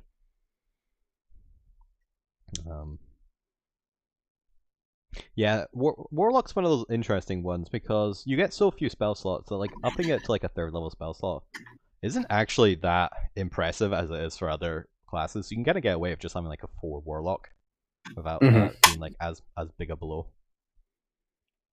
If you imagine it like power fluctuating, it's got that sort of. Right, so he's broken. The Whereas man's everyone broken. else, It's very obvious the who you man's look broken. around who has tattoos, you can see they're mostly sort of concentrated on the head and the neck, upper body. Those are all sort of. Oh, that's not even me. Okay, weird. Pretty sparkle. Whereas his are much more like. This is very confused there. They've faded. Yeah, I think I was messing around with OBS stuff at the same time. And he comes up to you still standing. Because this would have been like one of the first few like kind of stream things that I was doing. Wrong with the drink. Just stretching my back out against the bar. Okay. Would I be able to see what kind of magic it is? Yeah, give us a school, damn it. This would be. Because detect magic does. They weren't even checking that last time. What were they checking then? Just the description of it? Gives you like the type, I think. It does, but it's a special kind. So roll me an Arcana check as well, if you please. A special with advantage kind. because your detect magic is up. What so is a sort of laser focus kind of in? school? Let me see. Oh, that's pretty good. You just sort of make a pretend of stretching as you sort of blink and look closer. Definitely enchantment, but there's a weirdness to it. Weirdness with a Y. This sort of arcane dust that you can sort of see as he gets closer to you, and as he turns away, you look in and sort of it's almost like a wound on one side, and you can see the dust has almost been like it's been manipulated in a certain way that reminds you of your own physiology, sort of almost like it's been experimented on, like its form has been changed by some sort of. I think they're a Cynic hybrid. I think that's what TR's playing. They gave them their self-climbing as one of their features. Magical tampering, if you like. Definitely enchantment. Sort of. Yeah. Eyes get very Clint Eastwood slitty and look around the bar, just And then I'm going to go over to the boys. So you head over. Yo, boys, these guys are being experimented on. Yeah. So you were old Jim was gone for just a little while. So you head over to this sun elf. She looks up at you. Wait, I'm sorry. Was that a sun elf? Gone for just a little while. So you head over to this sun elf. What's a sun elf, James? I remember there being a sun elf race announced. Curious if there actually is a sun elf. Don't believe so. D&D sun elf. No, there's a sun elf. When did that get announced? Could be a homebrew thing. No, apparently it's on the Forgotten Realms wiki. Just curious what they got like released in. Apparently they're also referred to as gold elves.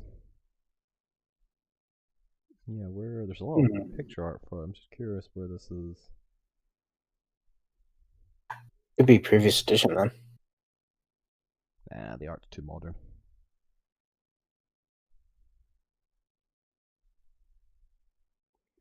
I think it maybe. Apparently, moon elves are also come out.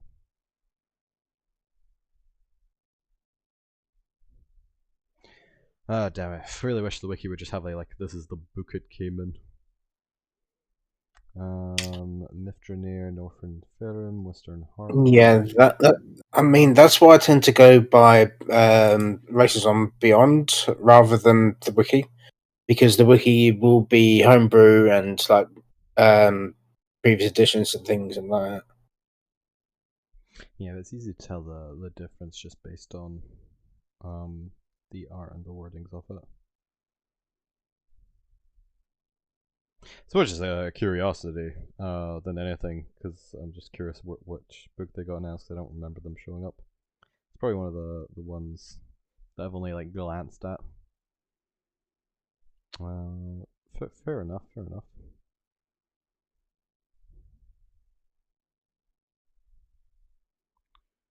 Did Moon Elves get announced?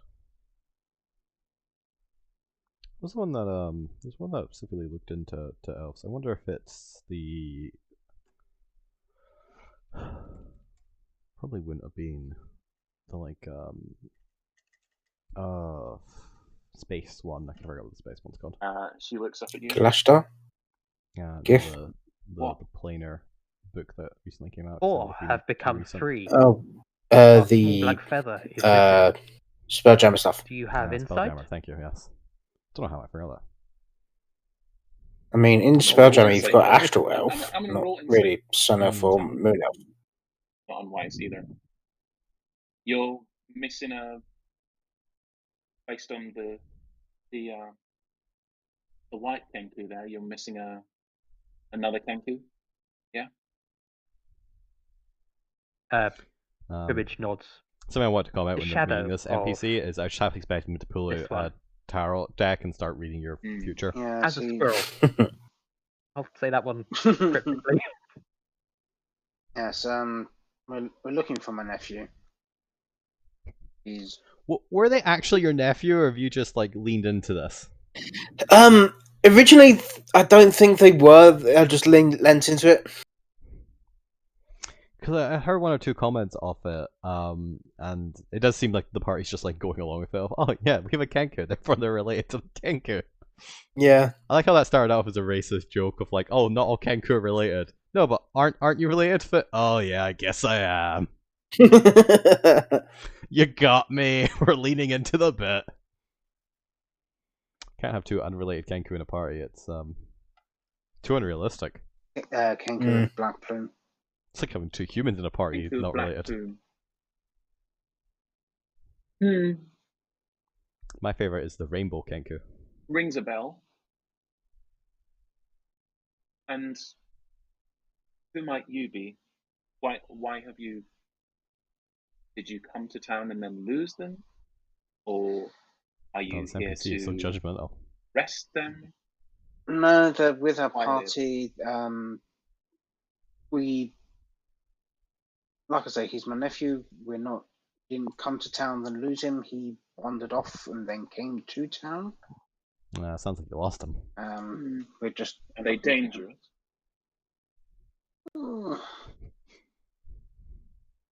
Because we've travelled with I mean, they're Colin 12, for a so- fair while. Would we know? Little if bit, he yeah. was- They. Well, they were dangerous? They pronouns. You've been training them in roguish arts and also bardic. Let's say, let's Colin check that. for a fair while. Would we know if he was? Well, they were dangerous? They pronouns.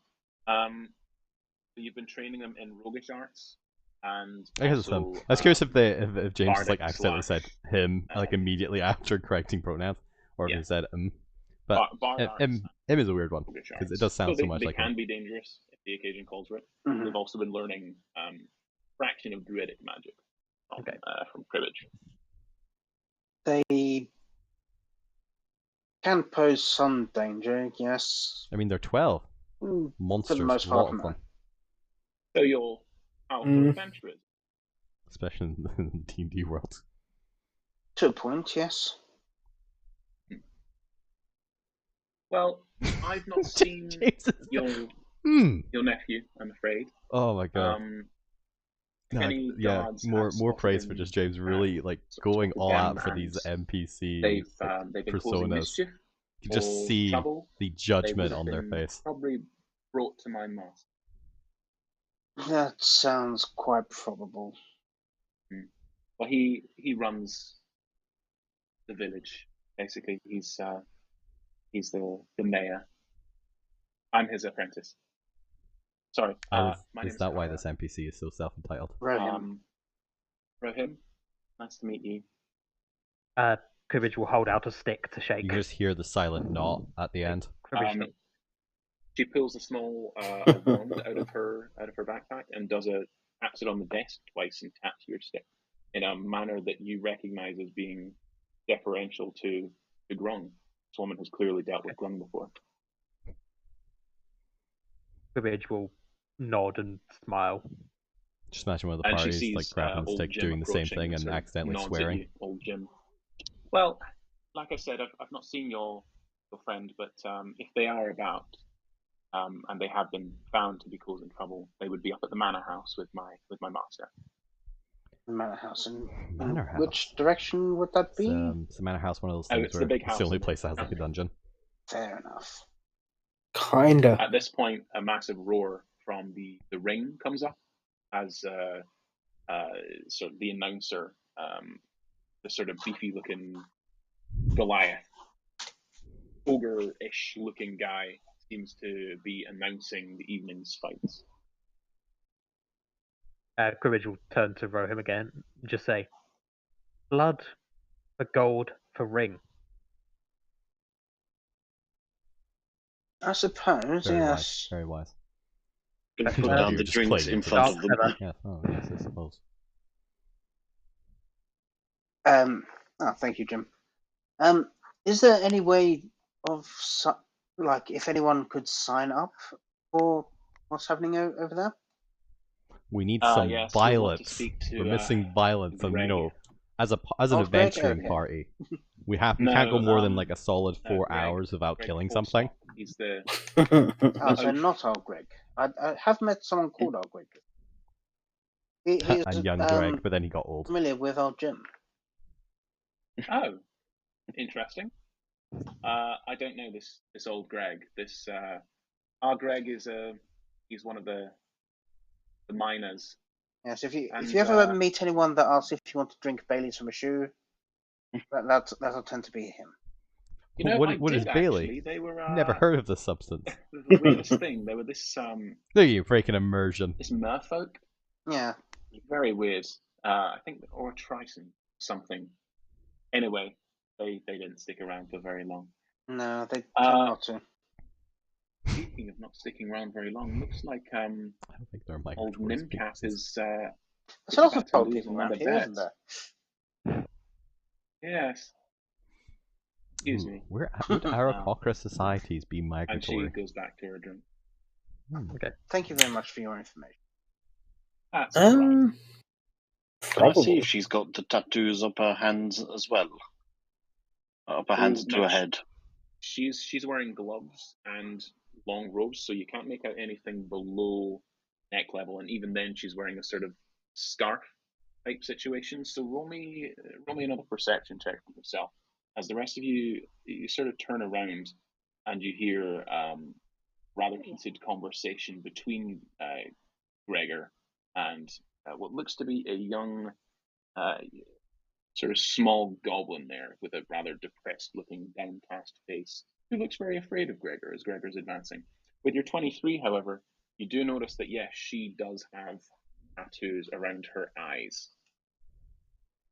especially, and that extend around her temples. Is this goblin in the ring being advanced on, or just? He looks sort of standing by the bookie's board. He looks to be pleading with Gregor.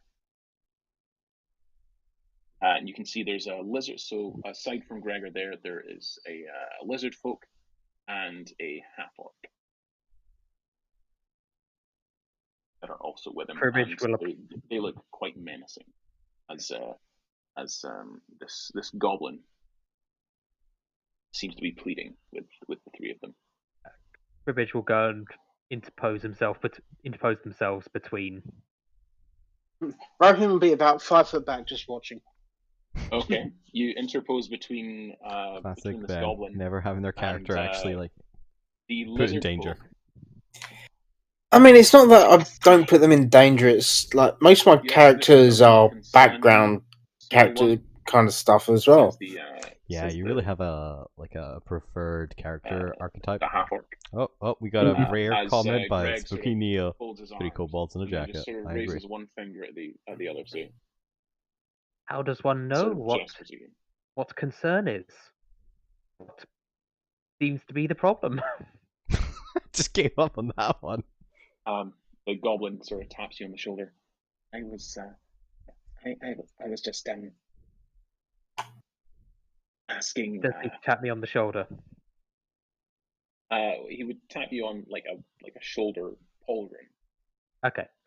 Yeah, he's a goblin. He's dealt with Grung before. Okay, good. But has he? I was merely asking for the wise Mr. Forstock here. See, this is where I You take were full asked. opportunity of just like going comical there. Because you just know the players are wanting it. They want to touch the grung, or they want an NPC to touch the grung so they can roll their poison check and do Mhm. some weird thing. It's an interesting one, depending on what it is, and for most of the grung, it's like a weird compulsion thing. If it's harmless and adds a little bit of like comedy, it's, I don't know, gives the player a little bit of fun levity, especially if you're we're what, like 50 minutes in, and I'm still not quite sure what the plot is yet, what the intrigue is. Be to overlook your debts. But to be fair, you can get slow burn one shot. There's nothing wrong with that. If it gets like the 2-3 hours mark, then I'll reevaluate. But 1 hour and like a quarter of the session is probably fine for setup. 30 gold pieces, Grim. I think this may have been the first of James's one shots.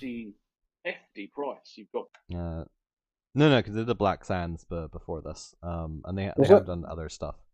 Plus James has a lot of DMing experience outside of Alterra, which is why But they, I mean, like this in their like this kind of series has a overarching thing.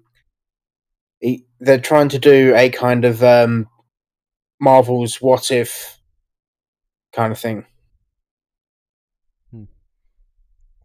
I don't know. Fair enough. This would be the second one, or I guess technically a third one, because they also did the like the toys one, which I did play on. Mm-hmm. Right. I'm afraid it'll mean your fingers if you can't pay. That's just, look, if it were up to me, I'd let you off. But my mate Tooth here, I'm afraid he's got a hankering for some fingers. And if you can't pay, boss always says 3 fingers down.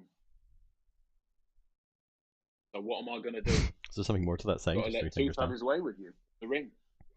I'll pay your debt. Oh no. Real life No, fingers, please, much please, like not. chocolate fingers. They're like Mr. Tooth. they're a drug. Once you have one, you can't have I just stop. need them. I need my finger for leatherworking stuff. Rohim Before will. you gamble. Yeah, Cribbage is just thinking this, and then we'll just say 10 gold per finger is good deal.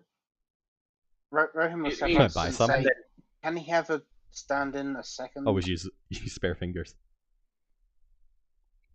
Now here's an interesting question. Do the fingers have to be yours? Can the party member just roll up with like a bag full of fingers and just like hand out 3? But quite the amusing scene.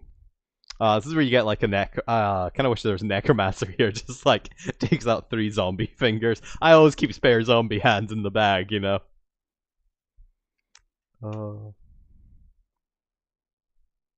Doesn't restrain himself. My hands are tied. I'm afraid. Unless you can pay. Sorry. Could you? I swear I would never. I would pay you back if you need new armor. I am a leather worker. I use my hands for. You see, I Speaking can of make you all trial manner by of combat. armor. If you need new boots, No, just capitalism I'm by also combat. a magician. I can enhance some magical boots for you. Grimcap. We've all seen your shoddy workmanship. I think losing 3 fingers might actually cause you to up your game with the other. How about I take James is getting into an place? NPC loop. Here they go. I'd go in the ring. Doesn't really seem fair. We don't know you from Adam. Also, I've never really liked fighting Kenkus. They always fight dirty. That's racist. And then Don't know how, Augustus but it's said, racist. Gregor, I will fight Kenku. It will make an excellent aperitif. That's something you want to do? What? They're pretty good, like, cocky bouncer. Cribbage will sniff the air and just Huh? say, the smell of prejudice is a sickly one. Very wise. Yes, indeed. Yeah, it makes me feel sick as well. And then So- we'll count out 10 gold and go, Oh, No. sorry. Hold on. It's 300 gold he's after. 30 gold oh, was another 300. thing. It's 300 gold he owes. My bad. Okay, Oh, we'll count was it thinking out. like 30 gold. Yeah, we just pay it. Why not? Yeah, so I was entirely willing to pay that. Ooh, 300 gold. Oh, I don't know Okay, this we'll guy. count out 100 gold then. Ooh. And Cribbage, say, put the money away. We don't need to do that. I'm gonna beat up whatever You want this slithering as, thing was. Gregor sort of eyes you up. Basically. Rohim, and then writes on the board, evens for Tooth, and then beside White Kenku, written 3 to 1. there we go. Thought so. Would it be evens for him? I'll put Instead of giving that 100 No. to them, give it to Gregor. I'm trying to remember how evens work again.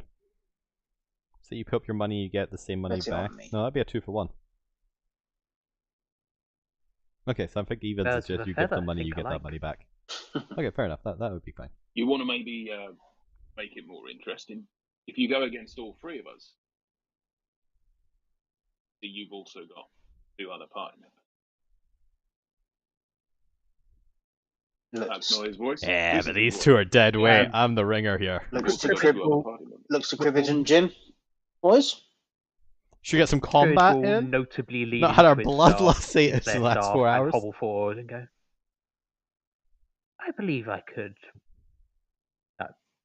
3 on 3 is even. Oh, Jim's still at the Ladies. table drinking. Ah, It's like, okay. wait, what?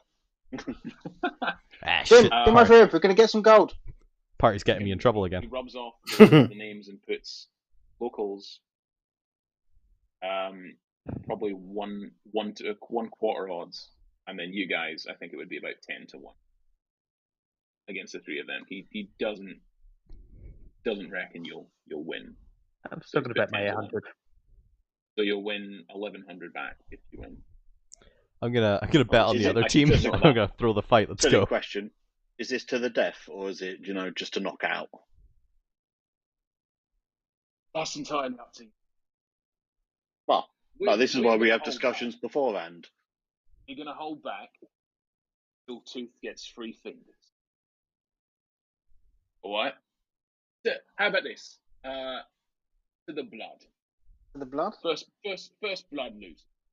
How about Okay. that? Weapons and magic Assume- allowed or not? Oh no, weapons only. Weapons only. Although, do you have magical abilities?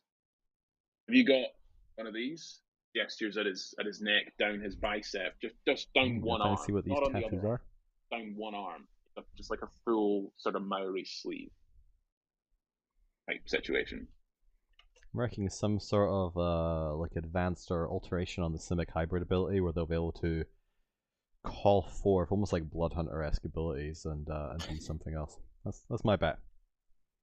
If you've got don't tell me just yet. We'll magical see. enhancement, Mhm. by all means, I've not got that, but I do have. You hold up his hand, and his scimitar will disappear. I do have this, and then This is going to be fun. and then He it'll scratches just. out the 10 to 1 and puts 8 to 1. So you were good to get in at 10 to 1 there. Ah, shit, you're in my I've been odds. told I'm a magical dancer. Spectacular. The Well, real this magic is dance- the friends we made along the way. Ooh, a bard dancer who just does like hypnotic Puts it back up spells. to 10. There we go. Yeah, these That's- shouldn't be too much trouble. All right, okay. With that, I think we're going to probably go into initiative.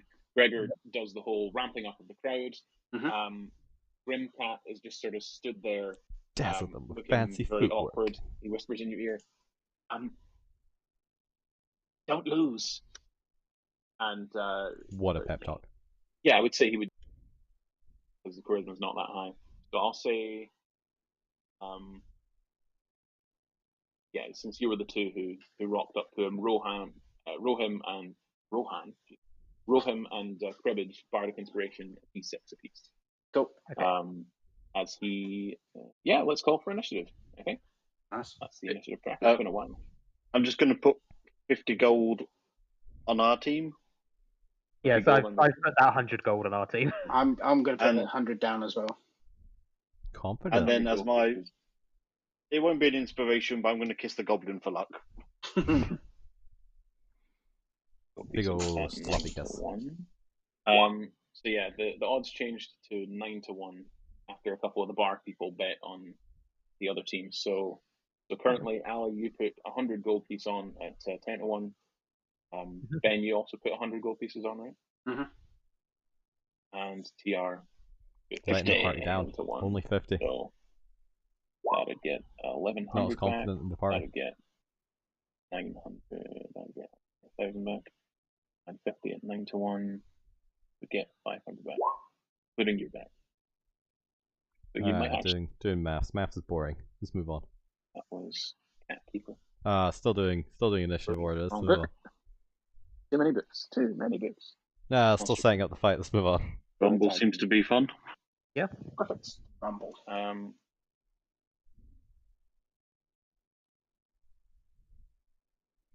This is what we all come here for.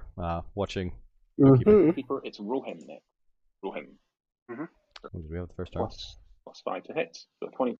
He is going to. Okie dokie. Let's go. Call for that initiative. Let me see the flavor of the combat. So, starting off the initiative, it is Cat Keeper. He is going to. Is Cat run Keeper forward the wizard at the table, or? attack. Maybe. Yeah, it would probably be Rohim. Maybe. Going to attack recklessly. Who knows? We'll find out. Alright. Plus 5 to hit. Oh, we got a So 24 to hit barbarian coming in here. for D12. Yeah. At least somebody with 8, reckless. 9, 10, 11 points of slashing damage. Ow. But Let me double check. that's her only attack. That's Cat Keeper. It's Rohim next. Rohim. Quick just, question. Yes. As Catkeeper ran in to attack, did they pass within 10 feet of me? Sure. You guys can be wherever you like. This is where you need a Can strong they make a mental Constitution image saving of throw what's then? actually happening. Okay. Mm-hmm. See here. On save. Got plus 3 to this. 21. Oh my goodness. Okay, they pass, nothing happens. Yeah. So they run in. Raising their What color hands, of grung flashing they it. are? That's them. Mhm. Now it's Rohim. 5th on deck. I don't think they ever really So, specified bonus that. action. I know. The one that just attacked me is now cursed. Okay. This is the get Is for that attacking me. Curse Hexblade or, curse, yes. Mhm. Hexblade curse. Okay. So, what is she? Oh no, it's the Hexblade curse. So you crit on a 19 or a 20, right? And I get a All right. plus 3 to bonus damage rolls. Damage, and you have advantage because she went reckless. Mhm. So Cool. yeah, all attack rolls against her have advantage. And I'm just gonna speed this Blade up a little and slash attack. bit. Okay. Okay, so we got just like a standard combat going on here. I don't think there's particularly anything story worthy. I don't think that's including. Not really, no. my +3. Fair. Cool. You just sort of strafe around the side. Remember, it's not a massive ring. I'm also not entirely sure if this combat is Yeah, gimmicky enough. you just keep your It's an distance. interesting thing about combat, and something that I've definitely been trying to refocus on, as we've seen from my latest sessions. Is you really want to define combat as like one of two things. Either it has to be story relevant, so you're like fighting off against an antagonist or like a guardian into something. There has to be a consequence to the battle. Yeah. And if there, I believe we were trying to get information or something from the. oh no, it makes sense for why the party. But this was clearly like a planned combat option, and those are fine. So unless this James has in mind, or the story or adventure they're working from here, because I'm assuming they've based this on something given the descriptions they're reading out and how generic it's kind of structured. It sounds like this is kind of a filler combat, or just to add like some combat. Which is fine as a base, and it's something that adventurers do kind of poorly often. One of the things I kind of dislike about the Wizards of the Coast modules is that there tends to be combats or options for combats that are just like these are optional combats because people want to just do combat. But there's ways you can spice that up. If you either want it to be story related combat, or it has to be a gimmick combat. So there has to be almost, and you can kind of tell it's like there's something similar in game mechanics in modern era.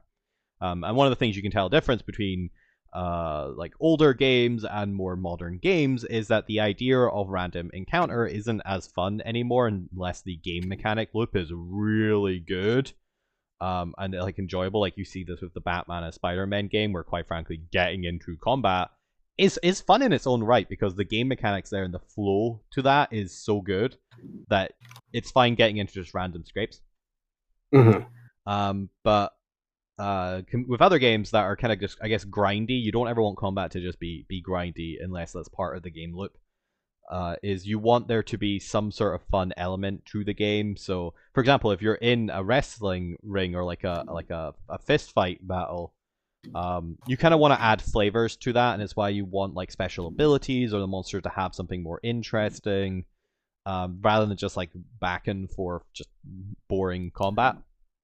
Because it is just kind of filler, and like sometimes you want filler there because you want to like pace out the story, but there's ways you can fill that space more efficiently for a more enriched experience if you have that be more flavorful. And one of those things, for example, would be in our recent streams, the asteroid spider. Like the whole purpose there is that there was a kind of thematic to that fight.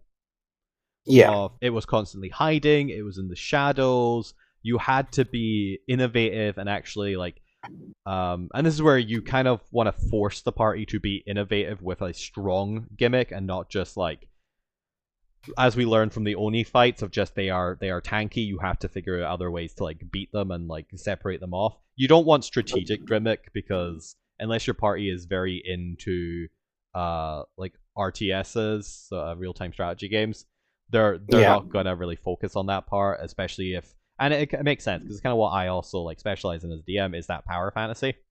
Is you want them to be able to be, you want superhero fights effectively. Yeah.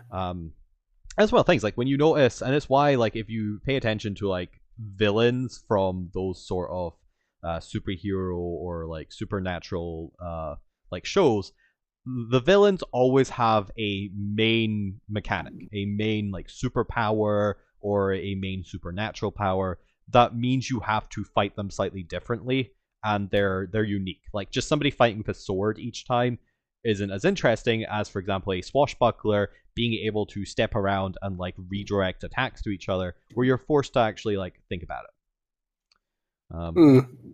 And more importantly, I think I've been doing a great job not getting you guys into too much combat. No, there's not been too much combat recently. Yeah, I know. I've really been focusing on that, which is why you'll have noticed that more. The it's also why I've also not called for initiative unless it's an actual proper matters fight. Trying to think if you. I think the only initiative I've called for is the lava worm, which the lava worm in a lava pit is one of those examples of a gimmicky fight where the party has to adapt and utilize the tools at their disposal in a new way. Because ultimately, that's where the fun comes into, is being forced to think rather than just rolling dice. And it kind of comes back to like RP as well. D&D is all about choice. If you are not making an active choice, if you are just doing what you normally do, or if you're just rolling dice for the sake of rolling dice, that's not roleplay. And some things that I occasionally get grumpy at James for, if you are just talking and there is no choice being made, there is no like exploration of new information, there is no enrichment of anything. If you're just talking for something we already know, that's not roleplay. That's just you monologuing. Roleplay either has to be a choice, or it has to be new information that is relevant to the story or for the characterization. So there you go. That's why the only combats you've gotten into are lava worm while being in Ironforge. Yeah. And the only other like designated or planned combat is either the Ironsmiths, if you do end up deciding to fight for the Primal Fire, or if you meet like the General Lieutenant and actually try to fight the big bad guy, or like one of their various lieutenant mini bosses. So for example, when you guys are getting trouble in the market, the reason that didn't descend into initiative is because that's boring. I managed to accomplish, and to be fair, this is a skill that only recently I've really been trying to hone. I managed to accomplish the same thing initiative would have, but as a few story beats instead, as a few roleplay opportunities. Which, hopefully you'll agree, I think that was far more interesting and fun and more streamlined. Yeah, especially with the talking lamp. God, you guys love that talking lamp so much. It's just a ridiculous, like, one-off thing that I came up with. It is enjoyable, but it's also amazing to me the mileage this one gag has gotten throughout the entire. And I have no doubt that it will continue. And I'm fascinated. Oh, of course it will.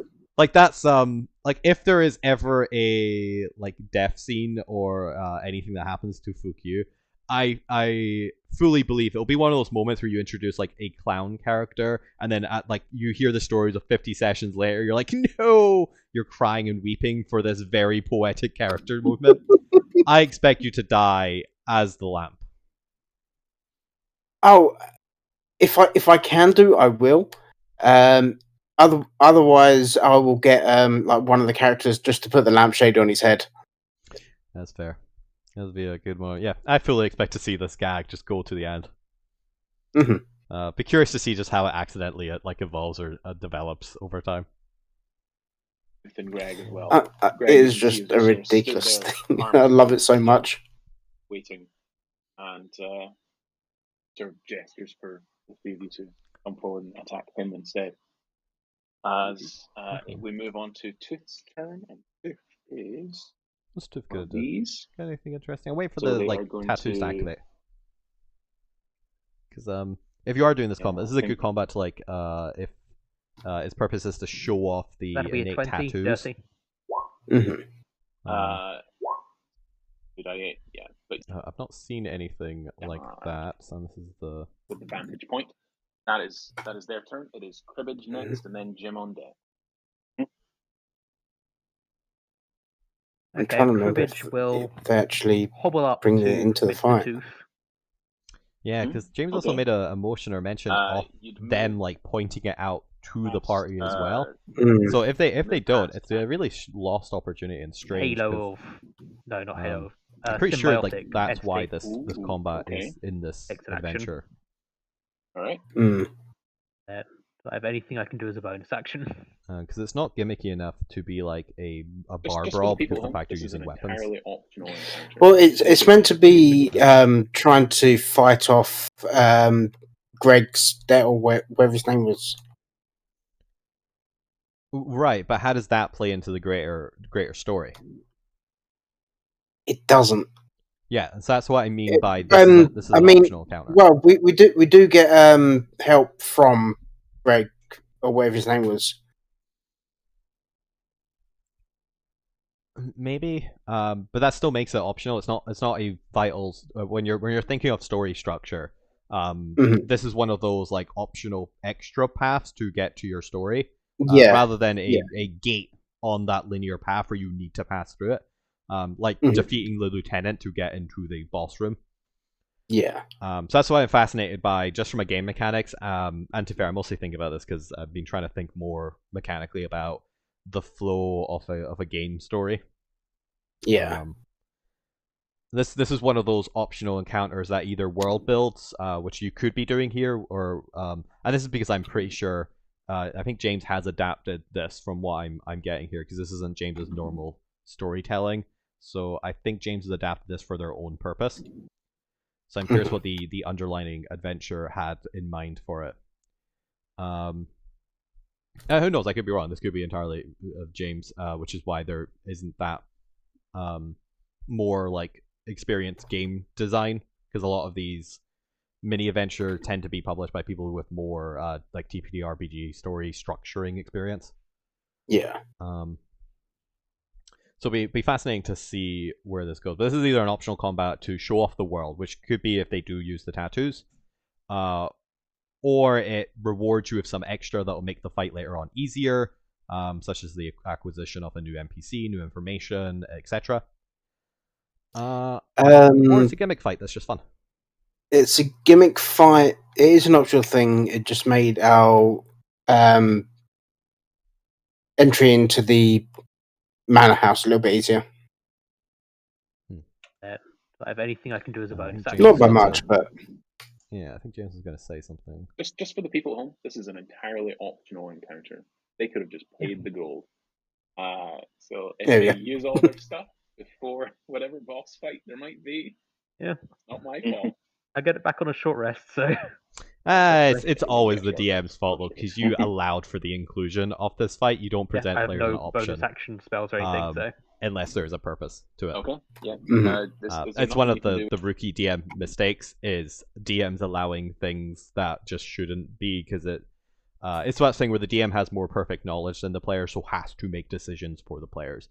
You can't get it's a nitpick, but you can't get away with ever saying.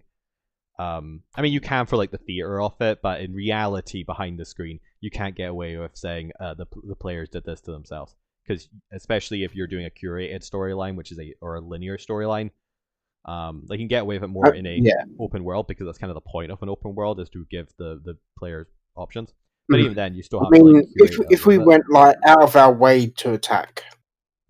Yeah, like you've kind of followed this because that's where the flow of the story was taking you, and you flowed into this because there's this weird thing where everyone has this innate sense of the story flow going on around them, and some players will deliberately try and like twist away or find like nooks and crannies in the flow, and some people are more than happy to follow that flow. And this is where you have to be able to adapt to the player, and this is where you get into criticisms of like railroading if players want to like go against the flow, or like go to like the tangential flow or something, and the DM only has the one flow. But at the same time, this is where you need to have cohesion between what the players want and the story the DM is trying to tell. Because if the DM is trying to tell a story that the players aren't interested in, then that's unfair to the DM. You shouldn't be playing in this game if you didn't agree to it.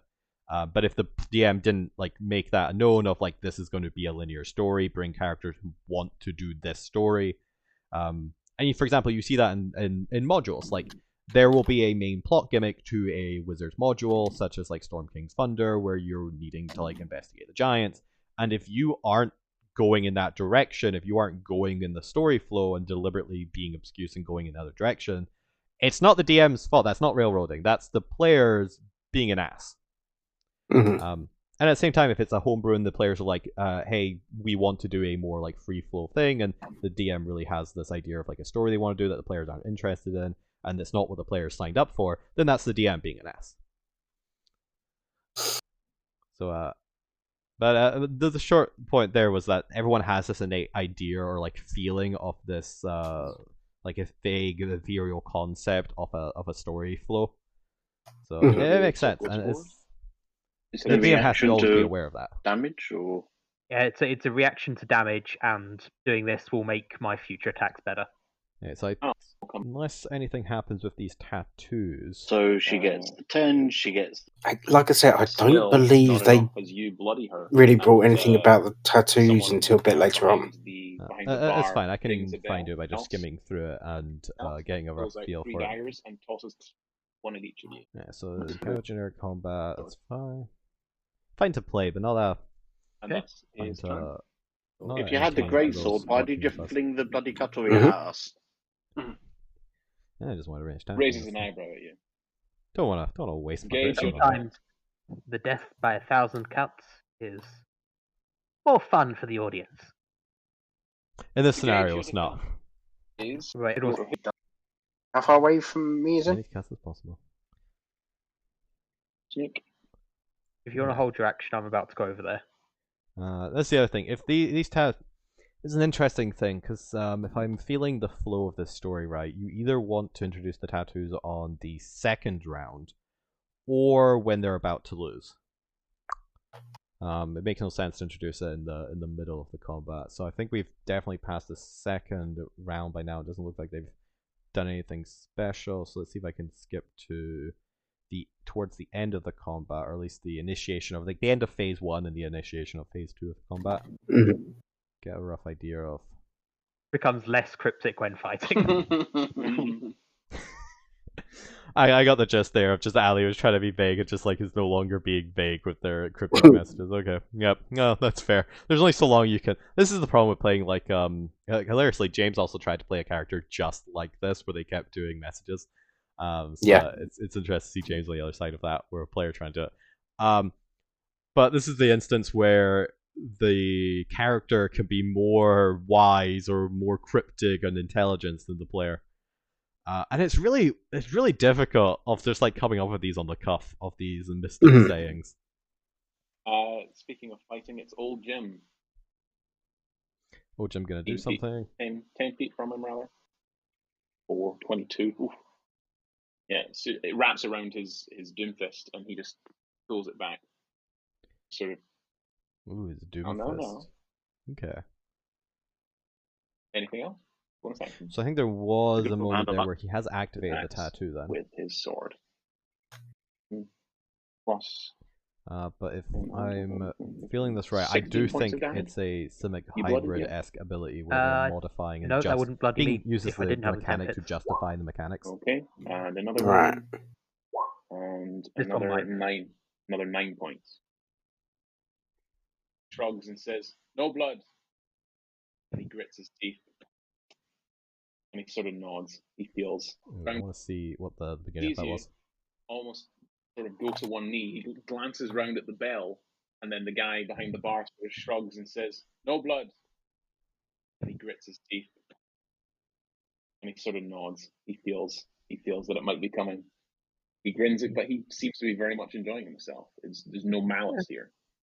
At all. Cribbage is also grinning. Perfect. Speaking of cribbage, it is Rohan's turn. I'll allow it. Yeah, sure. So moving. Oh wait. No, I've not taken any damage since I class 6. Yeah, I'm going to bonus action move Hex on to Greg, giving him. Do you want to see what the NPC's reactions are? No. But gonna go in and flame blade him. And he reckless. You said yes. He did reckless. Cool. He has a fighter barbarian build for those at home. Well, thank you. Yeah. We kind of figure that. No, 13's probably not going to hit him. 17 isn't going to do it now. No. Not.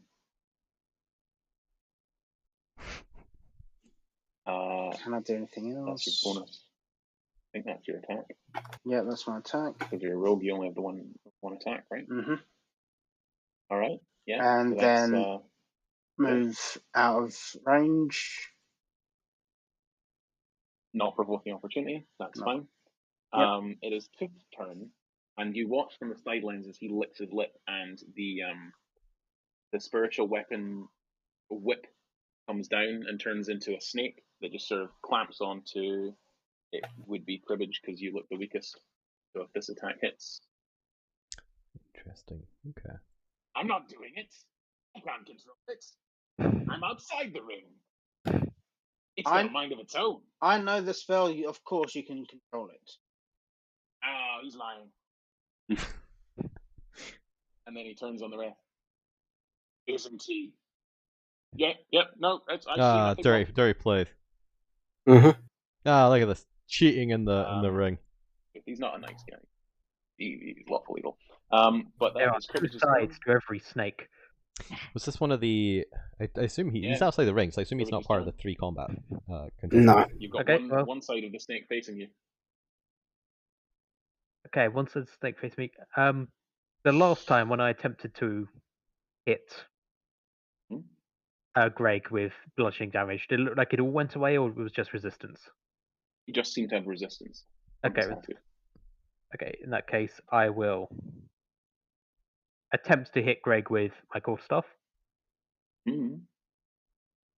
Already, he was raging already. Ooh, he seemed to be a very calm, raging. Oh yeah, is this with advantage because he was attacking recklessly?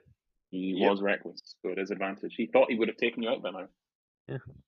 Ah, So did I. well, So you 22 to hit. the only one. Oh, 22 James to always hit. does this. I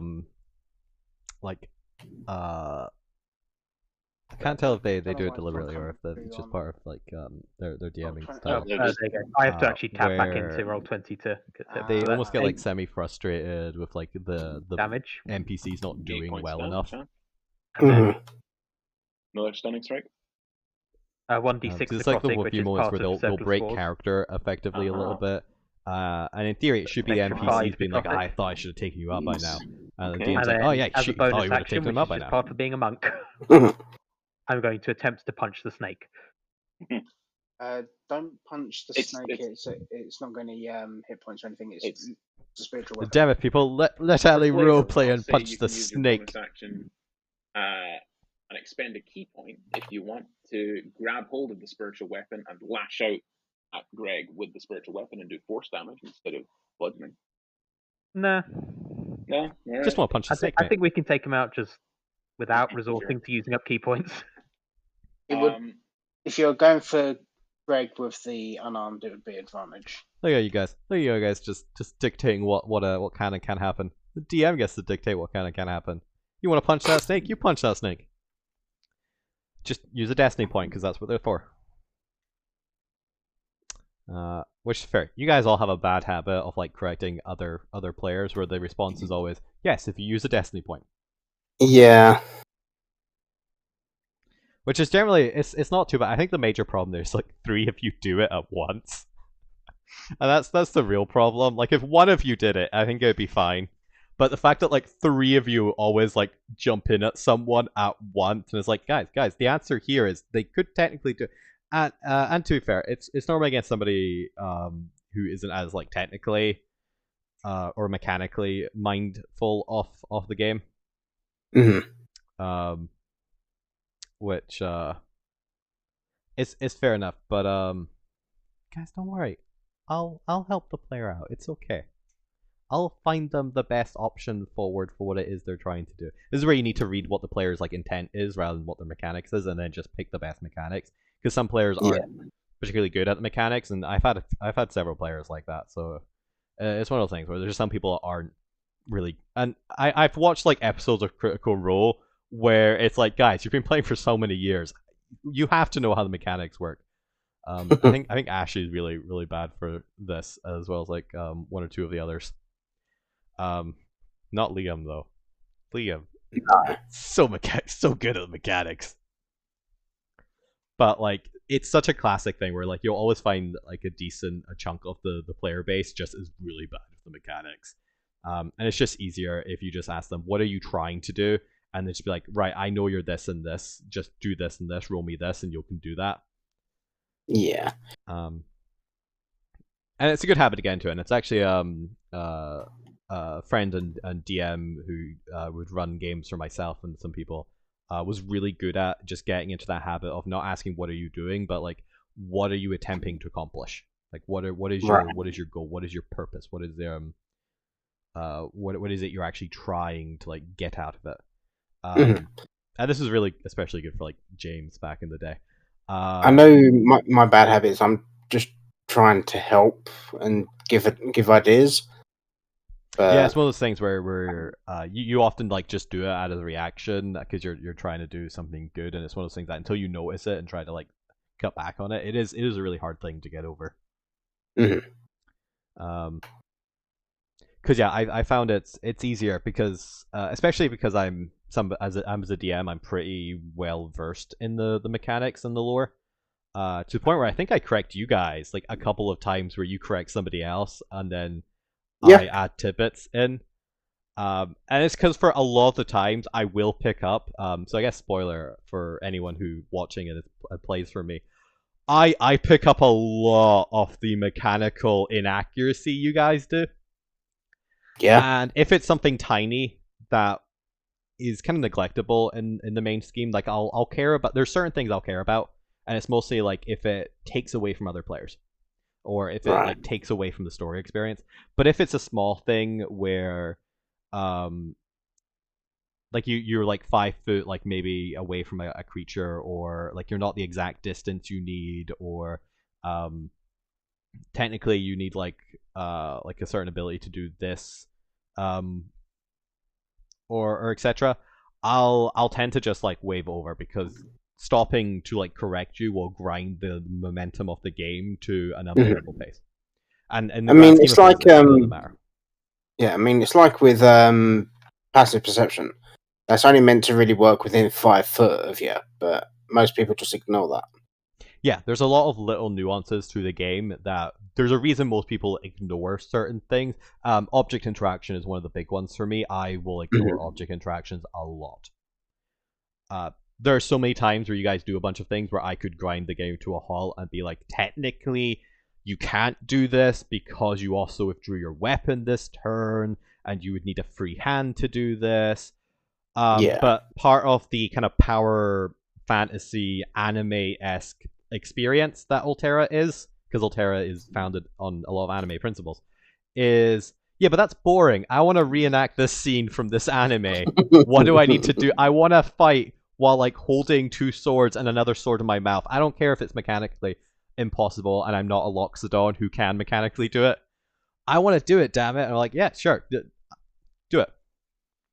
I'll just normally make you like roll a skill check or something to wield that many weapons simultaneously for a moment, because that's more fun. And that's the thing. Like you gotta understand what the all the mechanics behind something or decision. You have to understand both the raw and the ray. So the rules as intended and the spirit of the rules of Yeah. why did Wizard of Coast make that decision, and is that decision correct decision for this instance in this game. It's like with um underdog races like kobolds and drow. People tend to ignore like the sunlight sensitivity and stuff. Yeah, because it's a massive pain to keep track of, and it's also like resource management also goes into this, or not like proper resource management, like carry capacity and stuff like that. Spell Yeah. slots are very much important. But like also like flavorful stuff where in theory, because I'm pretty sure there are certain like fire spells that don't give off heat or light or anything like that, which is counterintuitive to what the players are imagining. And that's just because the players have a different idea of what that spell is doing than the raw Mhm. intention of that spell. And it's that thing of Yeah. like, if it makes sense and it's flavorful and fun, then there's no reason not to do it. It's like with I think the fireball spell. It says anything not worn that's flammable will burst into flame, and we don't really pay attention to that. Or, for example, Eldritch Blast cannot target an object. Can not? Nope.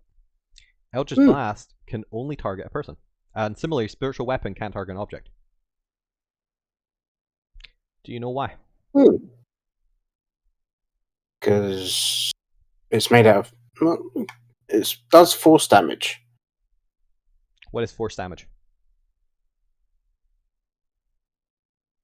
I mean, you have it as like life force energy. I don't know if that's actually like what wizards I have don't it as. actually have like a rigorous thing for it in Alterra, but mechanically, force damage is damage against a spiritual energy. It does not interact with the real world, and it's why Eldritch Blast and Spiritual Weapon can't interact with objects, because objects don't have spiritual essence to them, unless they're a construct, in which case the game allows for it because something has to be animating it. So it's either like the magic animating something, or effectively the life force. That's kind of the problem with game mechanics of like, or the 5e simplification is you end up going for like mechanical simplification over lore explanation. And it's one of the reasons why Firebolt is so good, is because Firebolt can be used against objects, whereas stuff like Eldritch Blast, even though it's a D10 cantrip, similar to Firebolt, can't. That's why Firebolt in some instances is better than an Eldritch Blast. Now, unless you care about those nuances, and the only people who really care about those nuances are the dungeon dwellers who play the Dungeons and Dragons as an actual like dungeon game, or play it as like an actual like strategy game where you have to care about resources and going down. And that's kind of the origins of D&D, is that it was designed to be effectively like almost like a roguelike game where you would have to like temporarily go into a dungeon, care about like how many fire torches you had, like actually physically mapping out the map yourself and exploring it, and then when you ran out of resources, coming back up to the surface to like rest and like get new supplies, and then going back in and trying to get deeper each time. But that's not how modern D&D works, or at least that's not how a lot of modern groups play D&D. And while the rules may still reflect that origin, the game has evolved and the player base has evolved, and you can tell this with and actually why I quite agree and approve of like D&D 1's direction. Right. Is because that's no longer what the player base wants. The player base doesn't want the fact that these monstrous races are always evil, the fact that owlbears are always monstrosities and monstrous murder creatures, because they, as you have experienced from our group, nearly everyone wants to make a pet out of the owlbear. Nearly everyone wants to play a goblin or a kobold. We don't want to deal with the realities. Like, it's all high fantasy or like power fantasy now.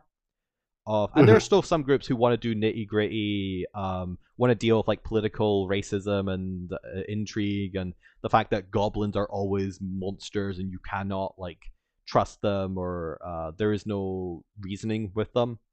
And that's fine. Yeah. Those people are entirely valid in playing their game that way. But that is not what at least mainstream audiences, from the looks of it, and the fact that the company is going in that direction kind of suggests that their market research has also indicated that's what the mainstream is. The mainstream want anime bullshit. That's the easiest way to like describe what people want out of D&D is. They want anime bullshit. Because it's fun, and in this cynical, dark times, that's what you want out of role-playing experiences. You want escapism, you want high fantasy, you want to play Guardians of the Galaxy rather than The Dark Knight. Yeah. You want campness, you want bright colors. So yeah, and with that, it's why I tend to look over a lot of the nuances rules, because while they may be fun for a group that actually cares about like strategy and the nuances and resource management and weight capacity and like logistics of actually like the humanness of it, they want a more gritty, grounded experience that's actually founded in like real life. If you want to go down the anime bullshit, you have to gloss over mechanics like object interactions, of being able to pull your weapon and open a door simultaneously. Yeah. Because that's not fun. It grinds the momentum. And the thing about anime bullshit is there has to be momentum. Is kind of the point of it. Is it has to be a roller coaster ride rather than a very slow creep through a cave system. But with that, my voice is actually starting to get a little bit raw after so much speaking, because I've dived in a lot of this. We've gotten an hour and 40 minutes. We've gone an hour and a half into it, and we have streamed for coming up 3 hours now, actually. Yeah. So I think this has been a great demo run of this series. If anyone is watching this on playback in the future, drop us a message, put a comment in the chat. I think we still get the comments afterwards. I have no idea how Twitch works. Yeah, I don't believe on Twitch we would get them, but we would get them via YouTube. Give us a follow. If anyone follows after this goes out, I'm just going to assume it's because you watched this and you found it really entertaining, and that I will make more. If nobody follows, then I'm assuming just nobody's seen it, so that's fair enough. But if you did enjoy the series, if you want to see more, if more importantly, if you want to see the actual like finishing of the Littlest Kenku, we'll probably end up doing this is a 2 or 3-parter, depending on just how much I ramble. But the kind of also the point of this was to get me into the habit of rambling for solo streams, because that's kind of what solo streams are. Yeah, is just me commenting on stuff. So hey, who knows? I managed to keep a coherent, constant injection of little tidbits that were somewhat interesting. So, yeah. Thank you all for joining. Thank you all for watching. I've been Chris McKenzie, your DM, and this has been Ben Fukyu. I'm just gonna assume that's your last name now. Yep. As far as the audience is concerned, that's your last name. Yep. Ben Fukyu has been our guest. Thank you all. Thank you for joining.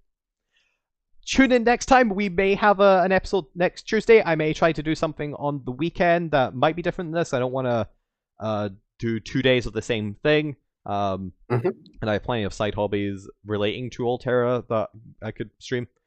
So who knows? Maybe I might even just play a game. We'll do because I have an idea for a street series called just Alterra Invades, where I just do different fantasy things.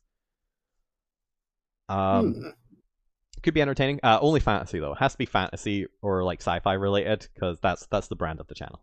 I'm so glad you said fantasy just then. What did you think I was gonna say? I don't want to know. It's not a film stream. But yes, this has been Alterra DM Reviews, the Littlest Kenku. Thank you all, and good night. Good night.